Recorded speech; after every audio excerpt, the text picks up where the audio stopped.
Welcome, crew, guys, gals, ghouls, and otherworldly beings. Let's climb aboard the mothership one more time. This is the third time I'm trying to do this. I get almost to the very end, and then the app goes away and my show disappears. So I'm going to be spending a good 7 to 8 hours on this one show. Holy shnikes. But yeah, let's climb aboard the mothership, secure our tinfoil hats, buckle down tight, and hold on loosely as we soar over the rocky tops of the La Platas on Rocky Mountain High, get sucked into the vortex of the Four Corners, and settle down snugly at mile marker 420 in colorful Colorado. I am your ghostess with the mostest, TessaTNT, and I am broadcasting from the Mile High Clubhouse tonight. Good morning, good afternoon, and good evening to you, and welcome to We Are Paradox Media's Late Night in the Rockies. It's an honor and a pleasure and a privilege hanging out with you on the airwaves and doing the show again for you. You know I love you guys because, shoot, this is a lot for the Storytime show. One more time, third time's a charm. This one's got to stick. This is actually the fourth time, but luckily the second time it was only the intro song and I forgot to press pause, so yeah, I had to restart, but we're gonna do it this time, right? We got it? If you guys want to listen in your free time, whether you're working it or working out, you can listen to me on Spreaker.com under We Are Paradox Media, or anywhere you listen to your broadcasts and podcasts under the same name. You know the drill. Alright, another thing that I'm lucky for right now is that I like Stephen King. He's a pretty cool dude, and I tend to enjoy his books. Holy shnikes, I still can't believe that I did this. Wow. Sounds like there's something right over here by my desk. Like a mouse or something. I'm freaking out, guys. I'm freaking out. Alright, so last story time I was doing a book called The White Lady. I thought it was, The White Lady, ghost stories. There's a White Lady. There's actually several of them. But yeah, come to find out it was just an old-timey book. And looking at the Stephen King book cover, I just now realized that the island is a crocodile, it looks like. Could be an alligator, but I'm pretty sure it's a crocodile because its nose is extra long. The name of this book is You Like It Darker. And this includes a bonus story, The Music Room. It's a #1 bestseller, New York Times. And the New York Times book review says, outstanding, a masterclass in tension. King is still king. And he is. All right. So, praise for You Like It Darker comes from a whole list of places and people and things. The Associated Press says the best of these stories, as is true with the best of King's work, feature horror tempered with heart. The Seattle Times says King is writing some of the best work of his long career. AARP says King does it again in this collection of stories. There's no doubt that King is still a master. Variety says the bite-sized tales are perfect beach reads. Stephen King keeps it fresh, very entertaining. Sometimes good things come in small packages. Bangor Daily News. The Minnesota Star Tribune says what's obvious is that King's skills as a storyteller remain undimmed, and following him into the dark, the light, or anywhere in between is never a bad bet, as if anyone could resist. USA Today says Stephen King knows you like it darker and obliges with sensational new tales. Thoughtful, intriguing, surprisingly emotional. The author has a long history of exceptional short fiction.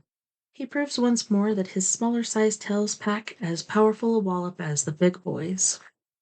That's USA Today, in case I didn't say it. Vulture.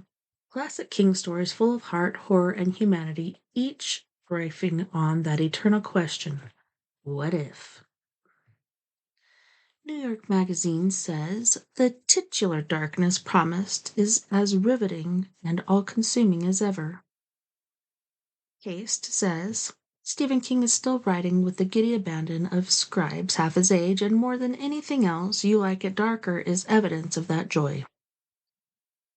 Publishers Weekly says King proves he's still a master of short fiction in his sterling seventh collection. This remarkably assured collection will thrill the author's fans.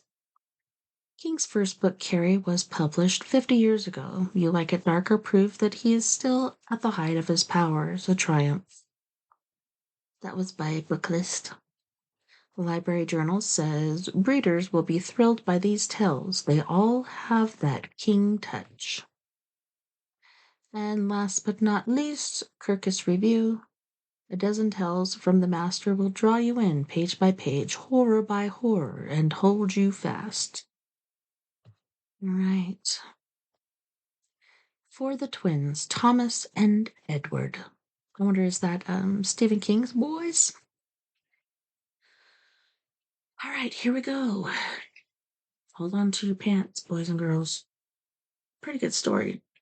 And it was getting really good. I was like 60-something pages in. All right. Two talented bastards. 1. My famous father, died in 2023 at the age of 92 years. Before he passed, he got an email from a freelance writer named Ruth Crawford asking him for an interview. I read it to him as I did all his personal and business correspondence. Hold on one second.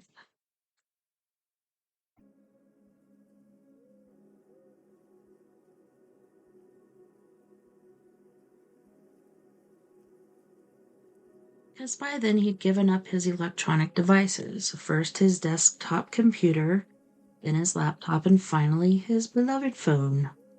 His eyesight stayed good right up to the end, but he said that looking at the iPhone screen gave him a headache. At the reception following the funeral, Dart Goodwin told me that Pop might have suffered a series of mini-strokes leading up to the big one. Around the time he gave up his phone, this would have been 5 or 6 years before he died. I took early retirement from my position as Castle County School Superintendent and went to work for my dad full-time. There was plenty to do. He had a housekeeper, but those duties fell to me at night and on the weekends. I helped him dress in the morning and undress at night. I did most of the cooking and cleaned up the occasional mess when Pop couldn't make it to the bathroom in the middle of the night. He had a handyman as well, but then Jimmy Griggs was pushing 80 himself, and so I found myself doing the chores Jimmy didn't get around to. Everything from mulching Pop's treasured flower beds to plunging out the drains when they got clogged. Assisted living was never discussed, although God knows Pop could have afforded it. A dozen mega best-selling novels over 40 years had left him very well off. The last of his engaging doorstoppers, Donna Tartt, New York Times, was published when Pop was 82. He did the obligatory round of interviews, sat for the obligatory photos, and then announced his retirement. To the press, he did so graciously with his trademark humor. To me, he said, "Thank God the bullshit's finished," with the exception of the informal picket fence interview he gave Ruth Crawford. He never spoke for the record again. He was asked many times and always refused, claimed he'd said all he had to say, including some things he probably should have kept to himself. "Give enough interviews," he told me once, "and you're bound to stick your foot in your mouth a time or two. Those are the quotes that last, and the older you are, the more likely it becomes." Yet his books continued to sell, so his business affairs continued. I went over the contract renewals, cover concepts, and the occasional movie or TV option with him, and I dutifully read every interview proposal once he was incapable of reading them himself. He always said no, and that included Ruth Crawford's proposal. Give her the standard response, Mark. Flattered to be asked, but no thanks. He hesitated, though, because this one was a little different. Crawford wanted to write a piece about my father and his longtime friend David Butch Lavadier, who died in 2019. Pop and I went to his funeral on the West Coast in a chartered Gulfstream. Pop was always close with his money, not stingy, but close, and the whopping expense of that round trip said a lot about his feeling for the man I grew up calling Uncle Butch. That feeling held strong, although the two men hadn't seen each other face to face in 10 years or more. Pop was asked to speak at the funeral. I didn't think he would. His rejection of the public spotlight spread in all directions. Not just interviews, but he did it. He didn't go to the podium, only stood up where he was with the help of his cane. He was always a good speaker, and that didn't change with age. Butch and I were kids going to a one-room schoolhouse before the Second World War. We grew up in a no-stoplight dirt road town, fixing cars, patching them up, playing sports, and then coaching them. As men, we took part in town politics and maintained the town dump. Very similar jobs, now that I think about it. We hunted, we fished, we put out grass fires in the summer and plowed the town roads in the winter.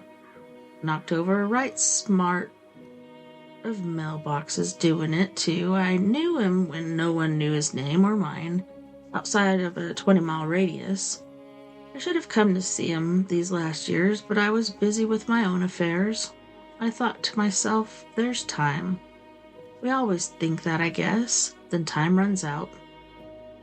Butch was a fine artist, but he was also a good man. I think that's more important. Maybe some here don't, and that's all right. That's all right. Thing is, I always had his back, and he always had mine. He paused, head down, thinking, in my little Maine town, there's a saying for friends like that. We kept close. Yes, they did, and that included their secrets.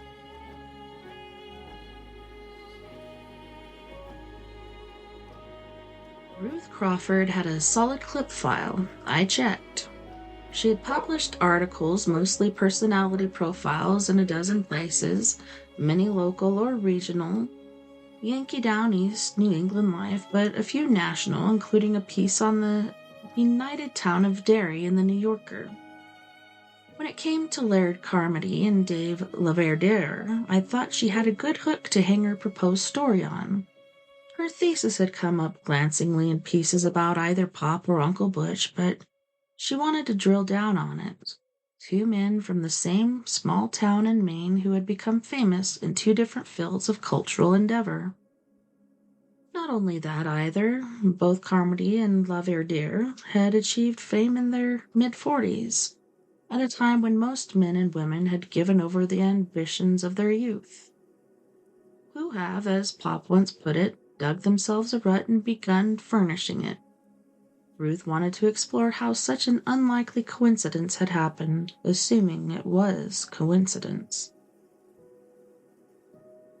Has to be a reason, Pop asked when I finished reading him Miss Crawford's letter. Is that what she's suggesting? I guess she never heard about the twin brothers who won large sums of money in their respective state lotteries on the same day. Well, that might not have been a complete coincidence, I said, assuming that is that you didn't just make the story up on the spur of the moment. I gave him space to comment, but he only offered a smile that could have meant anything or nothing, so I pressed on. I mean, those twins might have grown up in a house where gambling was a big thing, which would make it a little less unlikely, right? Plus, what about all the lottery tickets they bought that were losers? I'm not getting your point, Mark, Pop said, still with a little smile. Do you ever have one? Just that I can understand this woman's interest in exploring the fact of you and Dave both coming from Nowheresville and blossoming in the middle of your lives. I raised my hands beside my head as if framing a headline. Could it be fate? Pop considered this, rubbing one hand up the white stubble on the side of his deeply lined face. I actually thought he might be about to change his mind and say yes, then he shook his head. Just write her one of these nice letters, tell her I'm going to pass, and wish her well on her future endeavors. So that was what I did, although something about the way Pop looked just then stuck with me. It was the look of a man who could say quite a lot on the subject of how he and his friend Butch had achieved fame and fortune, but who chose not to. Who chose, in fact, to keep it close.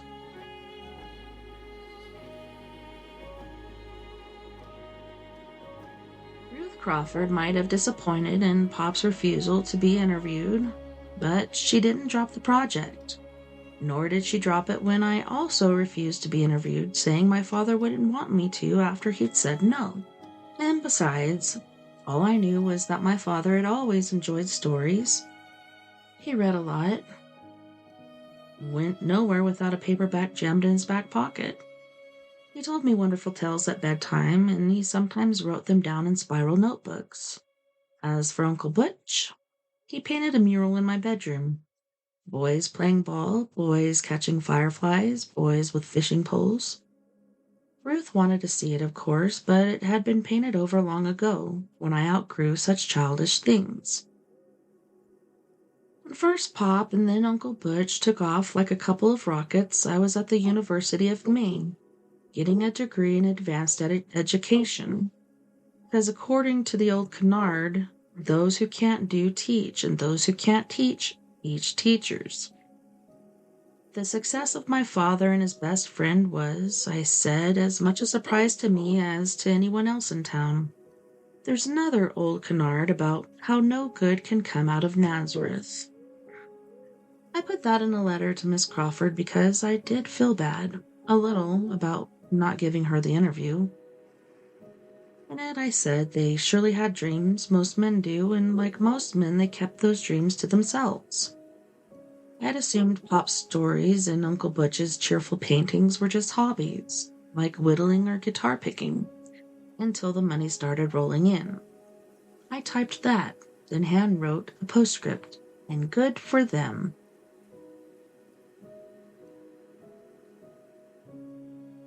There are 27 incorporated towns in Castle County. Castle Rock is the largest. Gates Falls is the second largest. Harlow, where I grew up, the son of Laird and Sheila Carmody, isn't even in the top 10. It's grown considerably since I was a kid, though, and sometimes my pop, who also spent his whole life in Harlow, said he could hardly recognize it. He went to a one-room school, I went to a four-roomer, 2 grades in each room. Now there's an 8-room school with geothermal heating and cooling. When Pop was a kid, all the town roads were unpaved except for Route 9 and Portland Road. When I came along, only Deep Cut and Methodist Road were dirt. These days, all of them are paved. In the 60s, there was only one store. Brownies where old men sat around an actual pickle barrel. Now there are 2 or 3 in a kind of downtown, if you want to call it that, on the Quaker Hill Road. We have a pizza joint, 2 beauty parlors, and, hard to believe but true, a nail salon that seems to be a going concern. No high school, though. That hasn't changed. Harlow kids have 3 choices: Castle Rock High, Gates Falls High, or Mountain View Secondary, most commonly known as Chrysler Academy. We're a bunch of country bumpkins out here. Pickup driving, country music listening, coffee brandy drinking, Republican leaning hicks from the sticks. There's nothing much to recommend us except for 2 men who came from here, my pop and his friend Butch Laverdere. 2 talented bastards, as Pop put it during his brief over-the-fence conversation with Ruth Crawford. Your mom and Pop spent their whole lives there? A city person might ask, and then you spent your whole life there? What, are you crazy? Nope. Robert Frost said home is the place that when you go there, they have to take you in. It's also the place where you start from, and if you're one of the lucky ones, it's where you finish up. Butch died in Seattle, a stranger in a strange land. Maybe that was okay with him, but I have to wonder if, in the end, he wouldn't have. Maybe he would have preferred a little dirt road in the lakeside forest known as the 30-Mile Wood.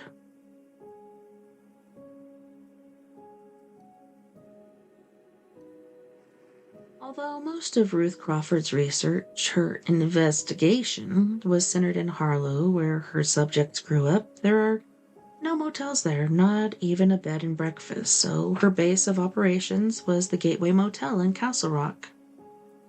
There actually is a senior living facility in Harlow, and there Ruth interviewed a fellow named Alden Toothaker, who went to school with my pop and his friend. It was Alden who told her how Dave got his nickname. He always carried a tube of Lucky Tiger butch wax in his hip pocket and used it frequently so his flat top would stand up straight in front. He wore his hair, what there was of it, the way his whole life, and it became his trademark. As to whether he still carried butch wax once he got famous, your guess is as good as mine. I don't know if they even still make it.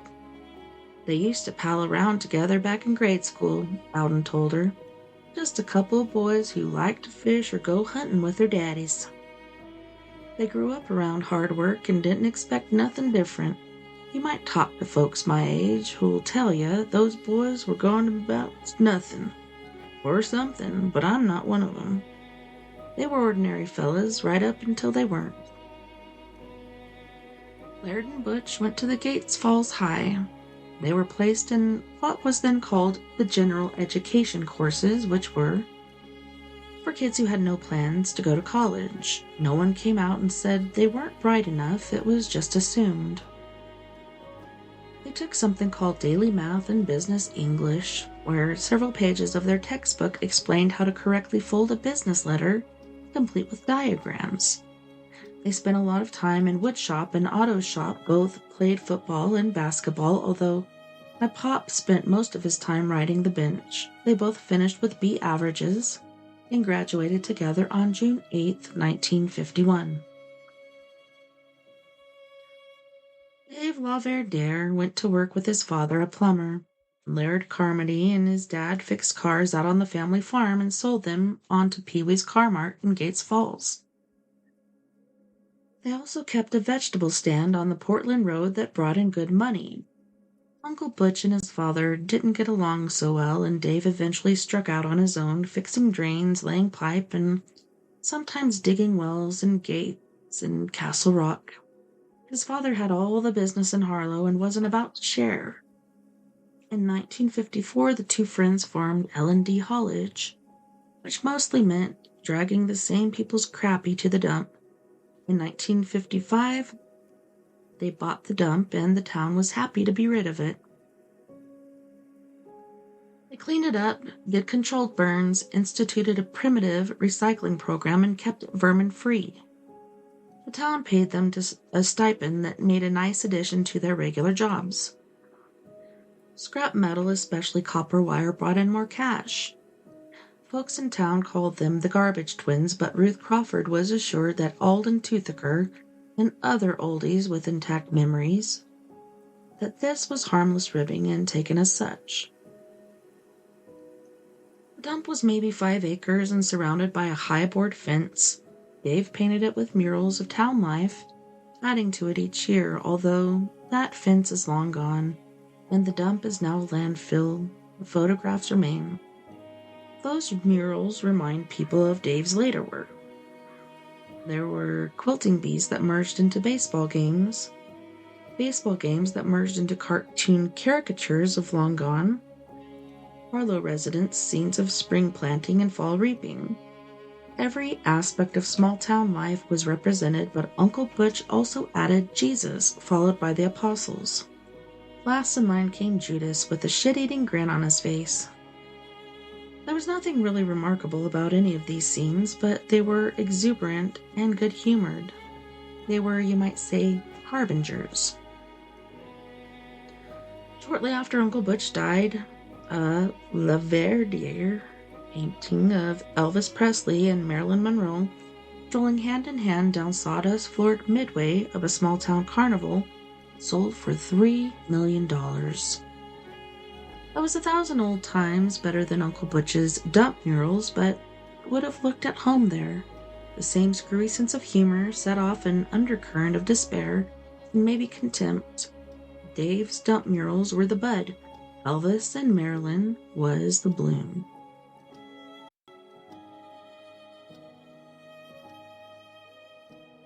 Uncle Butch never married, but Pop did. He'd had a high school sweetheart named Sheila Wise who went away to Vermont State Teachers College after graduation. When she came back to teach 5th and 6th grades at Harlow Elementary, my father was delighted to find she was still single. He wooed and won her. They were married in August of 1957. Dave Laverdiere was Pop's best man. I came along a year later, and Pop's best friend became my Uncle Butch.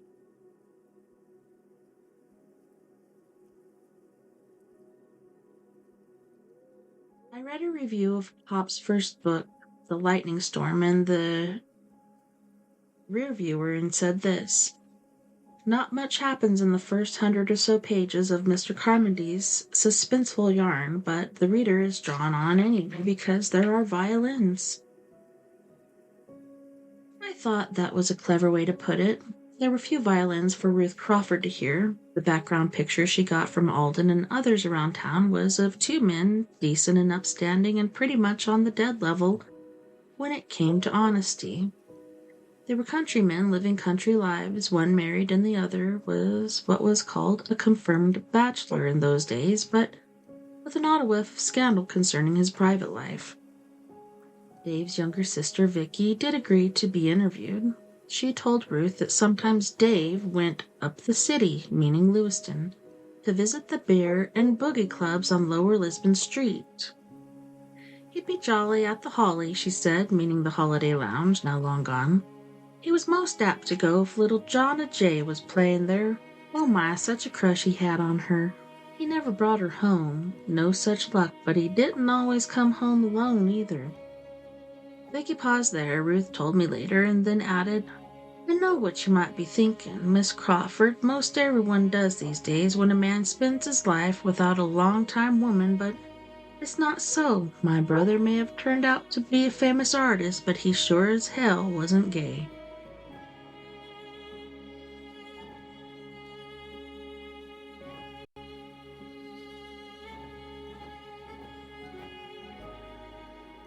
Two men were well liked, everyone said so, and they neighbored. When Philly Lubert had a heart attack with his field half hayed and thunderstorms in the offing, Pop took him to the hospital in Castle Rock while Butch marshaled a few of his dump-picking buddies. Then they finished the job before the first drops hit.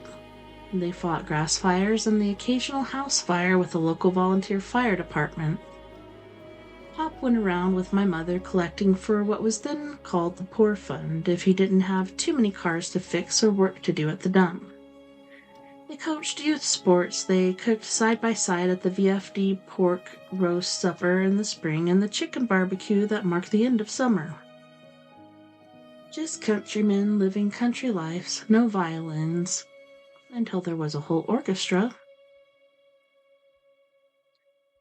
I knew a lot of this. I learned more from Ruth Crawford herself at the Corner Coffee Cup across the street from Gateway Motel and just about a block down from the post office. That's where Pop got his mail, and there was usually a pretty damn good budget of it. I always stopped at the coffee cup after grabbing the post. The cup's job is strictly okay, no more than that, but the blueberry muffins? You never had a better one. I was going through the mail, sorting out the trash from the treasure, when someone said, "May I sit down?" It was Ruth Crawford, looking slim and trim in white slacks, a pink shell top, and a matching mask. That was the second year of COVID. She was already sliding into the other side of the booth, which made me laugh. "You don't give up, do you?" "Timidity never won a fair maiden the Nobel Prize," she said, and took off her mask. "How's the coffee here?" "Not bad, as you must know, since you're staying right across the street. The muffins are better. But still no interview. Sorry, Miss Crawford, can't do it." No interview. Check. Anything we say is strictly off record, okay? Which means you can't use it. That's what it means. The waitress came, Susie McDonald. Asked her if she was keeping up with her night classes. She smiled behind her own mask and said she was. Ruth and I ordered coffee and muffins. Do you know everyone in the 3 towns? Ruth asked when Susie was gone. Not everyone, no. I used to know more and a lot more people when I was still superintendent of schools. Off the record, right? Absolutely. Susie had a baby when she was 17 and her parents kicked her out. Holy Rollers, Church of Christ, the Redeemer. Went to live with her aunt in the Gates. Since then, she's finished high school and is taking classes at the county extension, associated with Bates College. Eventually, she wants to be a vet. Thinks she'll make it, and her little girl is doing fine. What about you? Having a good time? Learning a lot about Papa and Uncle Butch? She smiled.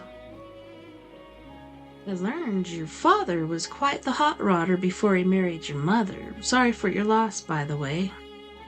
Thanks, although in the summer of 2021, my mother had been gone 5 years. Your dad rolled some old farmer's Dodge and lost his license for a year. Did you know that? I hadn't, and I told her so. I found out Dave Laverdiere liked the bars in Lewiston and had a crush on a local singer who called herself Little Jonna J. I found out he bolted the Republican Party after the Watergate thing, but your father never did. Nope, Pop will vote Republican until the day he dies, but I leaned forward. Still off the record? Totally. Smiling, but her eyes bright with curiosity. I lowered my voice to a near whisper. He didn't vote for Trump the second time, couldn't bring himself to vote for Biden, but he had a belly full of Donald. I expect you take that to your grave. I swear I found out that Dave won the annual town fair pie eating contest from 1960 to 1966 when he retired from competition. I learned that your father sat on the ducking stool at Old Home Days until 1972. There are amusing pictures of him in one of those old-fashioned bathing suits and a derby hat, waterproof, I assume. I was totally embarrassed, I said. Such a ribbing I took at school. I learned that when Dave went west, he packed everything he felt he needed into the saddlebags of his Harley-Davidson motorcycle and just took off. Your father and mother sold everything else he owned at a yard sale and sent him the money. Your dad also sold his house for him. At a pretty nice profit, I said, which was good. By then, Uncle Butch was painting full-time, and he used that money until he started selling his work. And by then, your father was writing full-time. Yes, and still ran the dump, but until he sold it back to the town in the early 90s, that's when it became a landfill. He also bought Pee-wee's Car Mart and sold that, gave the proceeds to the town? Seriously? He never told me, although I was sure my mom knew. He did, and why not? He didn't need the money, did he? By then, writing was his job and all the town stuff was just a hobby. Good works, I said, are never a hobby. Your father taught you that? My mother. But did she think the sudden change in your fortunes was strange? Not to mention your Uncle Butch's change in his? I considered a question while Susie brought our muffins and coffee. Then I said, I don't really want to go there, Miss Crawford. Call me Ruth. Ruth then, but I still don't want to go there. She buttered her muffin. She was looking at me with a kind of sharp-eyed bewilderment. I don't know what else to call it. That made me uncomfortable. With what I've got, I can write a good piece and sell it to Yankee Magazine, she said. 10,000 words, full of local color and amusing anecdotes, all the main shit people like, lots of "Aya" and "I should smile" and "kiss a pig." I've got pictures of Dave Laverdiere's dump murals. I've got pictures of your father, the famous author, wearing a 1920s-style bathing suit while townies try to dump him in the tank of water. $2 for 3 throws. At the big duck lever, all profits to various town charities. They cheered every time he went kersplash. I I have photos of them serving chicken dinners to tourists and summer people, 2 of them wearing aprons and joke toques that said, "You may kiss the cook." Plenty of women did. I've got fishing stories, hunting stories, good deeds done, like getting in the hay for the man who had the heart attack. I've got the story of Laird joyriding and losing his license. I've got all of that, and I've got nothing, which is to say, nothing of real substance. People love to tell stories about them. I knew Laird Carmody win. I knew Butchie Laverdare win. But none of them explain what they became. Do you see what I'm getting at? I said I did. You must know some of those things, Mark. What the fuck happened? Won't you tell me? There's nothing to tell, I said. I was lying, and I think she knew it.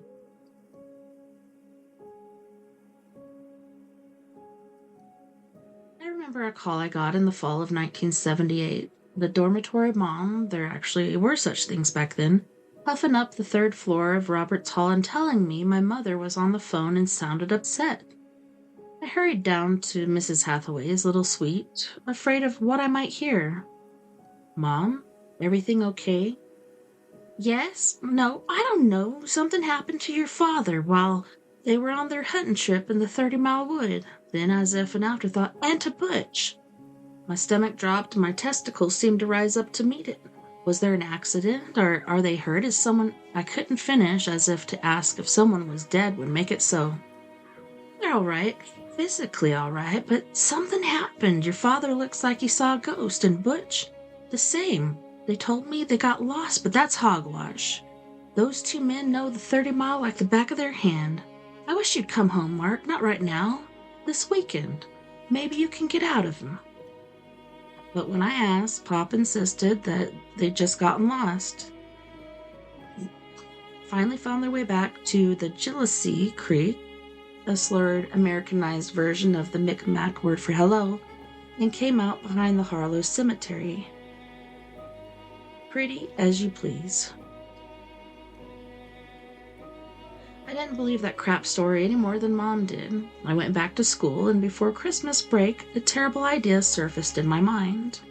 That one of them had shot another hunter, which happens several times a year during hunting season, and killed him and buried him in the woods.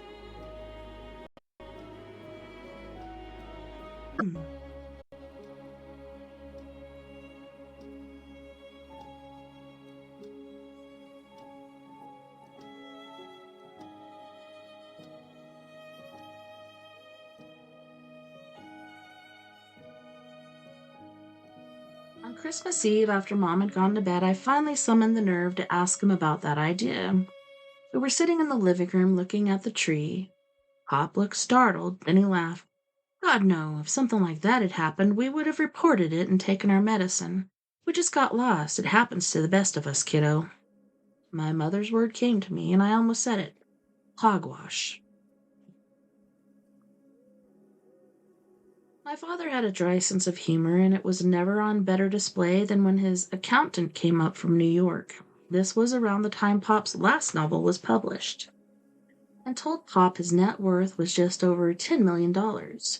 Not J.K. Rowling numbers, or even James Patterson's, but considerable. Pop thought it over, then said, I guess books do a lot more than furnish a room. The accountant looked puzzled, but I got the reference and laughed. I won't be leaving you broke, Marky, Pop said. He must have seen me wince, or maybe just realized the implication of what he'd said. He leaned over and patted my hand, as he had when I was a child, and something was troubling me. I wasn't a child any longer, but I was alone. In 1988, I married Susan Wiggins, a lawyer in the county attorney's office. She said she wanted kids, but kept putting it off. Shortly before our 12th wedding anniversary, for which I'd purchased a string of pearls. She told me she was leaving me for another man. There's a lot more to the story, I suppose. There always is, but that's all you need to know because this story isn't about me, not really. But when my father said that thing about not leaving me broke, what I thought of, what I believe we both thought of, is to whom I would leave that $10 million or whatever remained of it when my time came. Probably main school administrative, District 19. Schools always need money. You must know, Ruth said to me that day on the coffee cup. You must. Off the record, remember? Off the record or on it, I really don't, I said. All I knew was something happened to Pop and Uncle Butch in November of 1978 on their annual hunting trip. After that, Pop became a best-selling writer for thick novels, the kind critics used to call three-deckers, and Dave Laverdiere gained fame first as an illustrator and then as a painter who combines the surrealism of Frida Kahlo with the American romance of Norman Rockwell. Maybe they went down to the crossroads, she said. You know, like Robert Johnson was supposed to have done, made a deal with the devil. I laughed, although I would be lying if I hadn't had the same idea cross my mind, mostly on stormy summer nights when the rolls of thunder kept me awake. If they did, the contract must have been for a lot more than 7 years. Pop's first book was published in 1980, the same year Uncle Butch's portrait of John Lennon was on the cover of Time. Almost 40 years for La Verdere, she mused, and your father's retired but still going strong. Strong might be too strong a word for it, I said, thinking about the pissy sheets I'd changed just that morning before setting sail for the Rock. But he is still going. What about you? How much longer are you going to spend in our neck of the woods, ferreting out dirt on Carmody and La Verdere? It's kind of a shitty way of putting it. I'm sorry, bad joke. She had eaten her muffin, I told you they were good, and was mashing up the few remaining crumbs with a forefinger. Another day or two. I want to go back to the Elder Care Center in Harlow and maybe talk to La Verdere's sis again, if she's willing. I'm out of this with a very saleable piece, but no way is it the piece I wanted. Maybe what you wanted is something that can't be found. Maybe creativity is supposed to remain a mystery. She wrinkled her nose and said, Save your metaphysics to cool your porridge. Can I pick up the check? No.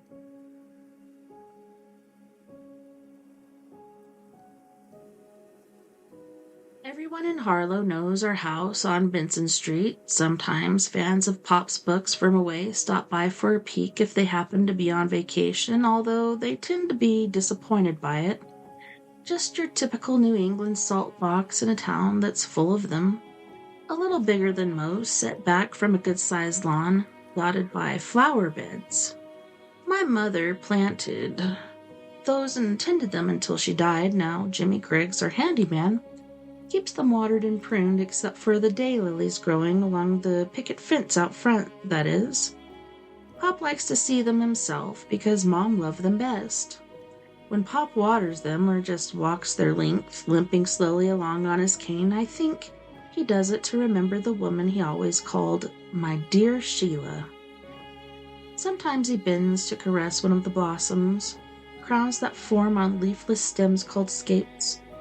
The blooms are yellow, pink, and orange, but he particularly likes the red ones, which he says remind him of her cheeks when she blushed.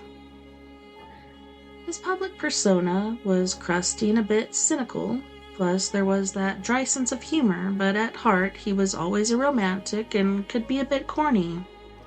He told me once that he kept that part hidden because it bruised easily.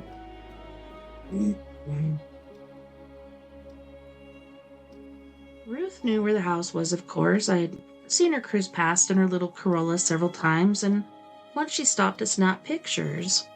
I'm sure she also knew that Pop was most apt to walk our picket fence, looking at the daylilies at mid-morning.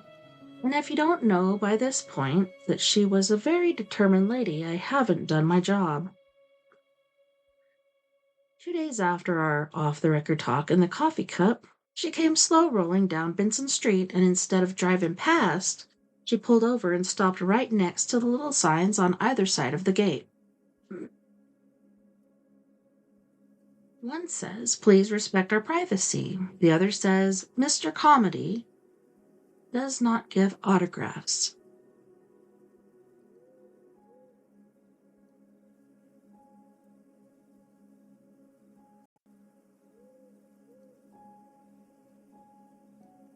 was walking with Pop as I usually did when he inspected the daylilies. He turned 88 in that summer of 2021, and even with a cane he sometimes tottered. Ruth got out and approached the fence, although she made no effort to try the gate. Persistent, but also mindful of boundaries, I liked her for that. Hell, I liked her, period. She was wearing a flower-printed mask. Pop wasn't. Claimed they made it hard to breathe, but he'd had no objections to the vaccinations. Pop looked at her with curiosity, but also with a faint smile. She was good-looking, especially in the light of a summer morning. Checked shirt, denim skirt, white socks and sneakers, hair pulled back in a teenager's ponytail. As the sign says, miss, I don't give autographs. Well, you don't think that's what she wants, I said. I was amused by her chutzpah.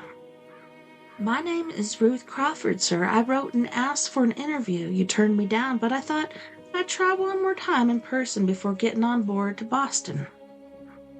Ah, Pop said. Me and Butch, right? And is serendipity still your angle? Yes, although I don't feel I ever really got to the heart of the matter. The heart of darkness? He said and laughed. Literary joke. I've got a bunch of them, although they have been gathering dust since I retired from giving interviews. A vow I intend to keep, even though you seem like a nice woman, and Mark here tells me you're well about it. I was both surprised and pleased to see him extend a hand over the fence. She seemed surprised too, but she shook it, being careful not to squeeze too hard. Thank you, sir. I felt I had to try. Your flowers are beautiful, by the way. I love daylilies. Do you really? Or are you just saying that? I do, really.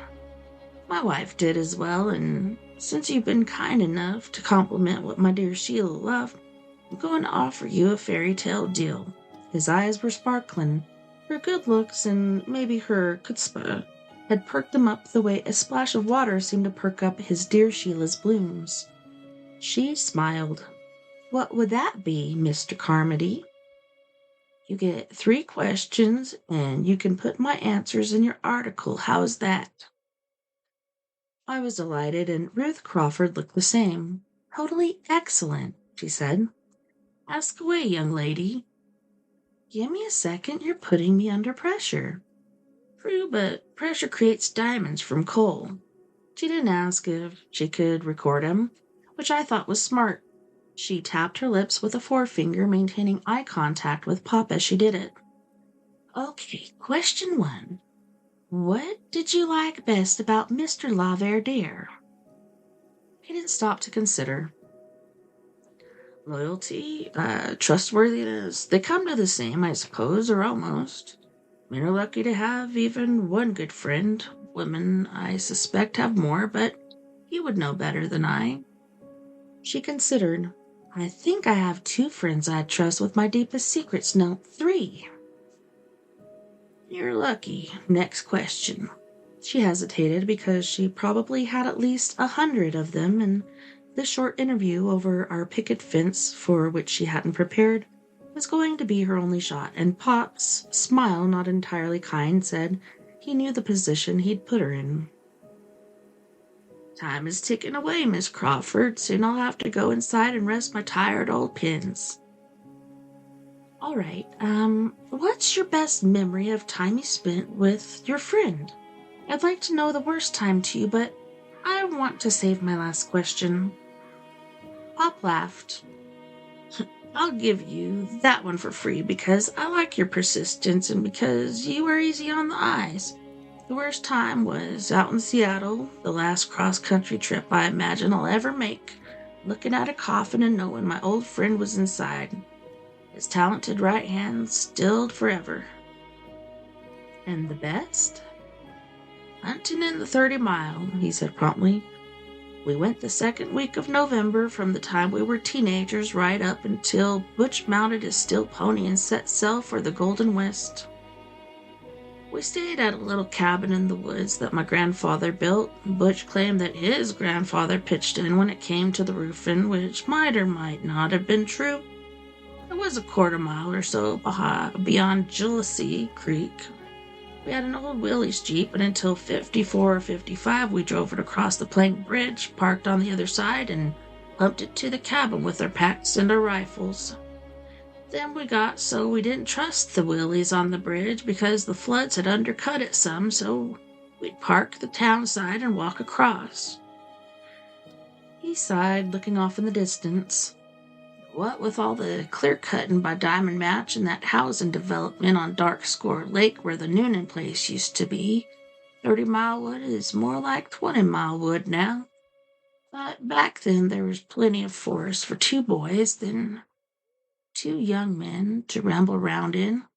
We sometimes shot a deer, and once we shot a turkey that turned out tough and sour, but the hunting was the least of it. We just liked being on our own for those 5 or 6 or 7 days. I guess a lot of men take to the woods so they can drink and smoke, maybe go out to the bars and bring back a night's worth of poontang, but we never did those things. Oh, well, yes, we did drink a little, but if we brought a bottle of Jack, it'd last us the whole week with some left over, which we pitched into the fire to watch the flames shoot up. We talked about God and the Red Sox and politics and how the old world might end in nuclear fire. I remember once we were sitting on a log and a buck, biggest one I ever saw, an 18-pointer, maybe the biggest one anybody ever saw, at least in these parts. He came walking through the marsh below us, as delicate as you please. I raised my rifle and Butch put his hand on my arm. Don't, he said. Please don't. Not that one. And so I didn't. Nights we'd lay a fire in the fireplace and have us a knock or 2 of Jack. Butch brought a pad and he'd draw. Sometimes while he did, he'd ask me to tell him a story, and I did. One of those stories eventually became my first book, The Lightning Storm. I could see her trying to remember it all. It was like gold to her, and it was like gold to me. Pop never talked about the cabin. I don't suppose you've read an essay called Come Back to the Raft Again, Huck Honey, have you? Ruth shook her head. No, of course not. Nobody reads Leslie Feidler anymore, which is a shame. He was outrageous, a slayer of sacred cows, and made 'em fun. He argued in the essay that homoeroticism was the great engine of American literature, that stories of male bonding were actually stories of suppressed sexual desire. Bullshit, of course, probably says more about Feidler than it does male sexuality, because why? Can either of you tell me? Ruth looked like she was afraid to break the spell, the one he'd cast over himself as well as her. So I spoke up. It's shallow. Turns male friendship into a dirty joke. Oversimplified, but not wrong, Pop said. Butch and I were friends, not lovers, and during those weeks in the woods we enjoyed that friendship in its purest state, which is a kind of love. It wasn't that I loved Sheila less, or that Butch didn't enjoy his trips up the city less. It was so crazy about rock and roll music, which he called bop, but in the 30 Mile, all the bump, bustle, and roar of the world fell away. You keep 'em close, I said. We did indeed. Time for your last question, miss. She didn't hesitate. What happened? How was it that you stopped being men of the town and became men of the world? Cultural icons? Something in his face changed, and I remembered my mother's distress call when I was in college. Your father looks like he saw a ghost. If so, I thought, he was seeing it again. Then he smiled, and the ghost was gone. We were just 2 talented bastards, he said. Leave it at that now. I need to get inside and out of this bright sun. But, no, he spoke curtly, and she recoiled a little. We're done. I think you got more than you expected, I told her. Be content with that. Well, I guess I'll have to. Thank you, Mr. Carmody. Pop lifted one arthritic hand in acknowledgement. I guided him back to the house and helped him up the porch steps. Ruth Crawford stood there for a bit, then got in her car and drove away. I never saw her again, but of course I read the article she wrote about Pop and Uncle Butch. It was lively and full of amusing anecdotes. If short on real insight, it was in Yankee Magazine, and twice the length they usually allowed for their articles. I'm sure she really did get more than she expected when she stopped by the house on her way out of town, and that included the title, Two Talented Bastards. Alright, well on that note, boys and girls, we are going to our second music break, which for me is actually our... oh crap, I think my 8th? But I don't mind. I mean, I could go and do some laundry and dishes and, other fun stuff. I'd rather be doing this. Alright, so we have Pink Cinnamon by Afro Nigeria with Ale Imo Ederella. And then he's also going to be singing Fantastic. And then we have Hosni Bronx, who is originally from Jamaica, but also hails from the Bronx in New York, with Dance as a Lion. Don't go anywhere. We'll be right back after this music break.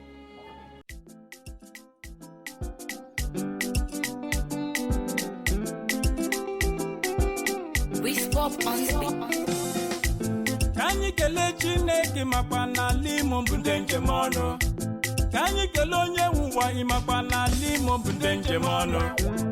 Alimo, alime kerelo, alime kerelo, alimo state, alime kerelo, alime kerelo, alimo state, alime kerelo, alime kerelo. Democracy merelo, ndime merelo, alime kerelo, alime kerelo, alimo state, alime kerelo, alime kerelo. Democracy merelo, ndime merelo. Elegamo making head ya. Ebere marama, Obana marama. Yes lady marama. Her Excellency. Emeka idio hamma. Emeka idio hamma. Omenka unanya idio hamma. Omenka unanya wa. Emeka. Make body ma. Emeka. Modimao, Emeka put down no boy. Oh yeah. Wa wulenu. Emeka put down no boy. Welcome Madima. We me wan posto. Emeka. Make modimao. Emeka. Make modimao. Ndem jejemba. Mwan jejemba. Ndem jemano. Deputy Governor Mosque Chilike. Gerard Ronna Karaka, Wokoma Dima, Warabo, Deputy Governor Willis, Deregima, Alukuta Deregima, Alimo State Deregima, Ala Nigeria Maragima, Onya Jemono, Stanley Wamuche Karaka, Stanley Onya Bamba, President Good Life Foundation, Shirike, President General, Senate Group of Companies, President General. Financial matter karaka, alo were diregima, alambise diregima, alimo state diregima, ala Nigeria maragima, onye jemono, Franklin Neji Shirike, Mebe Arabido Hotels, ABC Transport karaka, alo were diregima, alambise diregima, alimo state diregima, ala Nigeria maragima. Uchonya go chande, Honorable Wokoma Dima, onye hụrụ na keleli ya o. Ma wugi ye, ginando tugi o. Ma wunule, njiji gari jinala Imo State yo. Ma wugi ye, ginando tugi o. Ma wunule, mini gari zonala Imo State yo. Alo were deregema. Alo were deregima, Alimo State deregima, Ala Nigeria maragima, the German, Orange Drugs Limited, Jisa Anthony Ifani Chubundu business and na Ishirike, Ikenga di Chele, pride of his people, most outstanding one, Okoma Marama, Iborabo, Alo were dirigma, Ali Jato dirigma, Ali Mostate dirigma, Ala Nigeria Managma, Honorable Jobagu Shirike, Honorable Bina Shirike, Jera Labosa Shirike, Tochuko Kereke Shirike, Okahu Beshirike, Injina Benina Shirike, Onyamana Construction, Rock, Wokomadima Ikaraka, Onya Shiwale Heborani. Mu imarama o wokoma de jemba o wokoma de ma ikaraka wis popule ibo felamo onyoma na pito akana kompa ikaraka eziwa mama Mr. Ludiriwa wokoma de jemba CEO Elizabeth Ventures ikaraka democracy merielo ndi me merielo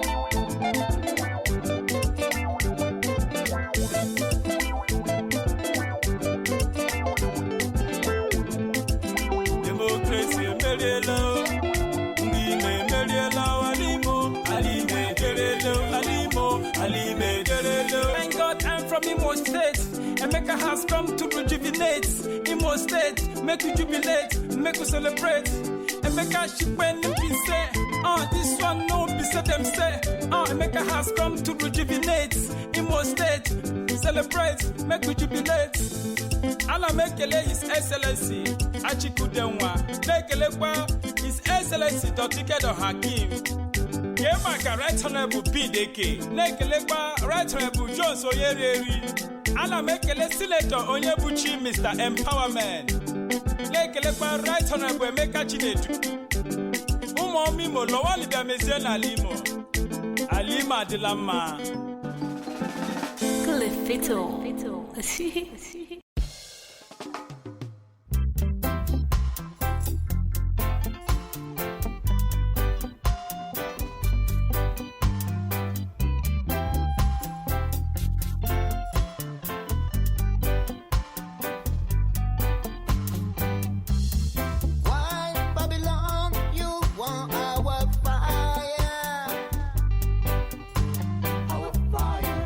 Why Babylon, you want our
reggae music come from Jah. Dance, dance around this place, Rasta. Dance, dance, it's our chance to unite and chant the word. People in love, people in love, people in love, people in love. Yeah, humanity want to protect humanity. We have to save people from poverty. We don't want your frustration. We don't want your ambush, Babylon.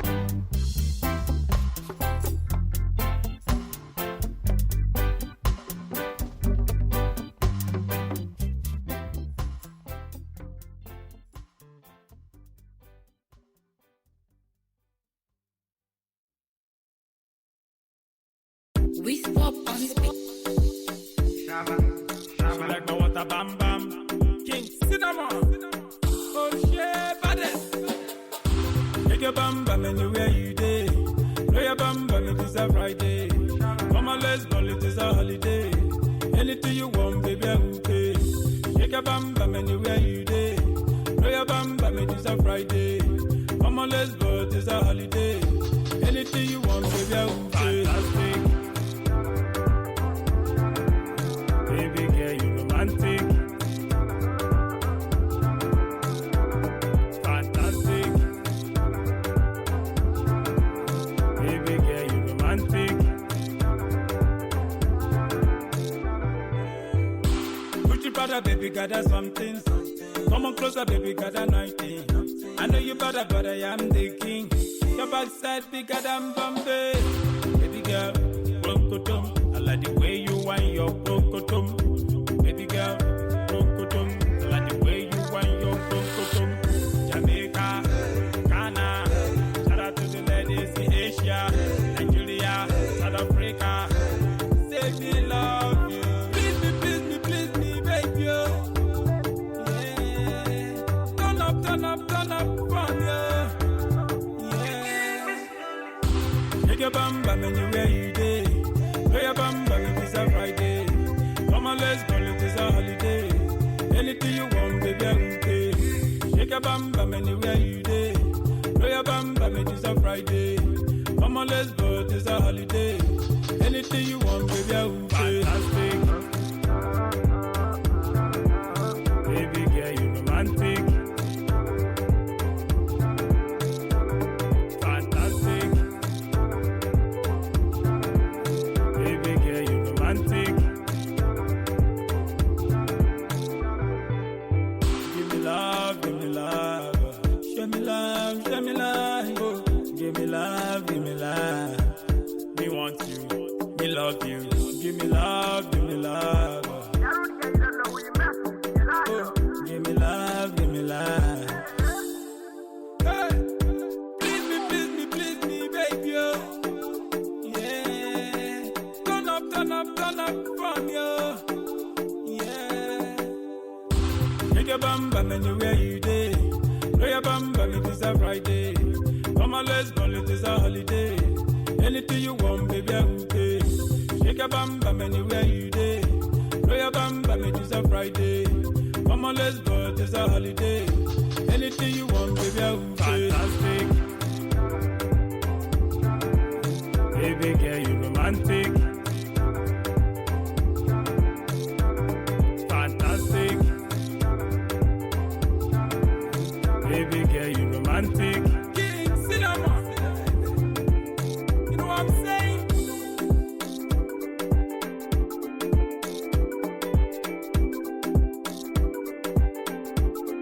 We swap on the mix. Lift it all.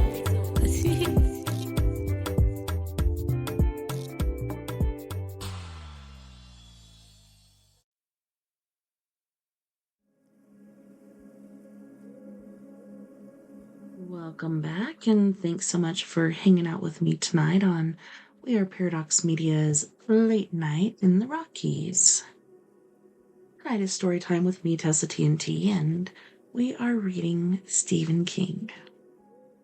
It's been a really good book so far. I hope you guys have been enjoying it.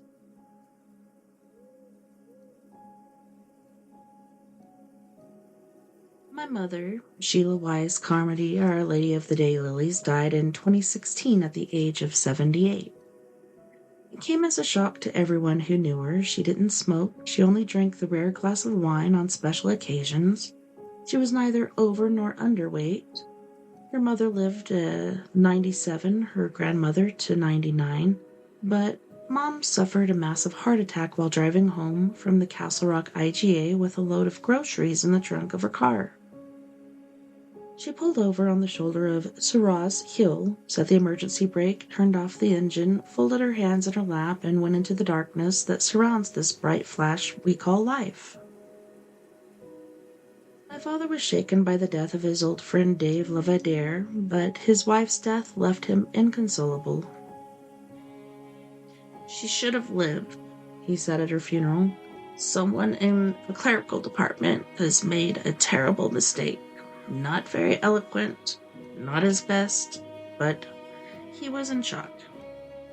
For 6 months, Pop slept downstairs on the pull-out couch. Finally, at my urging, we cleaned out the bedroom where they had spent over 21,000 nights. Most of her clothes went to the Goodwill in Lewiston, which was a favorite charity. He shared her jewelry out among her friends, with the exception of her engagement ring and her wedding ring, which he carried in the watch pocket of his jeans until the day he died. Cleaning out was a hard job for him, for both of us, but when it came to clearing her little study, hardly more than a closet adjacent to the mudroom, he flat refused. "I can't, Mark," he said. "I just can't. It would break me. You'll have to do it. Box up her papers and put them in the basement. I'll look at them eventually and decide what needs to be kept." So far as I know, he never did. Those boxes are still where I put them, under the ping pong table that nobody has used, since my mom and I used to have spirited games down there, Mom swearing colorfully every time I hit a smash she couldn't handle. Cleaning out her little think room, as she called it, was hard. Looking at the dusty ping pong table with its sagging green net was even harder.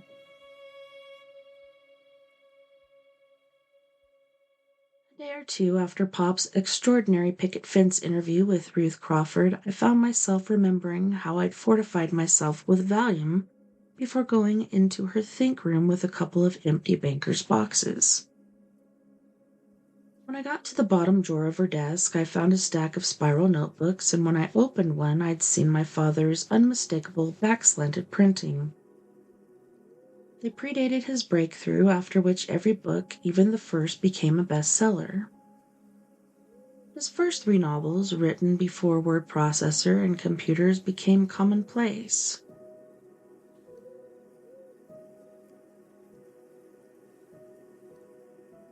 Were composed on an IBM Selectric, which he lugged home every afternoon from the Harlow town office.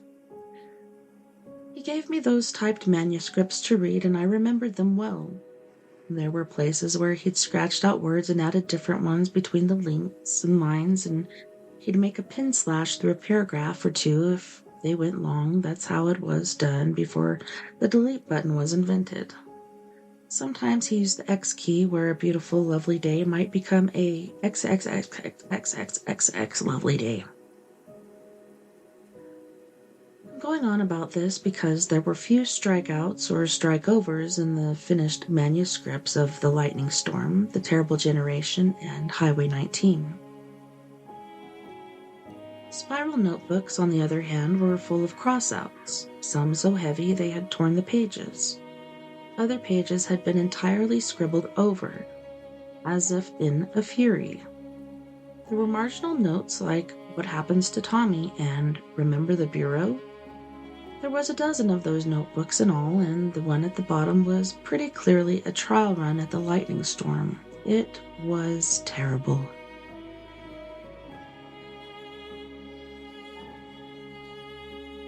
Thinking of Ruth's final question, also of my mother's distress call in 1978, I found the banker's box containing those old notebooks.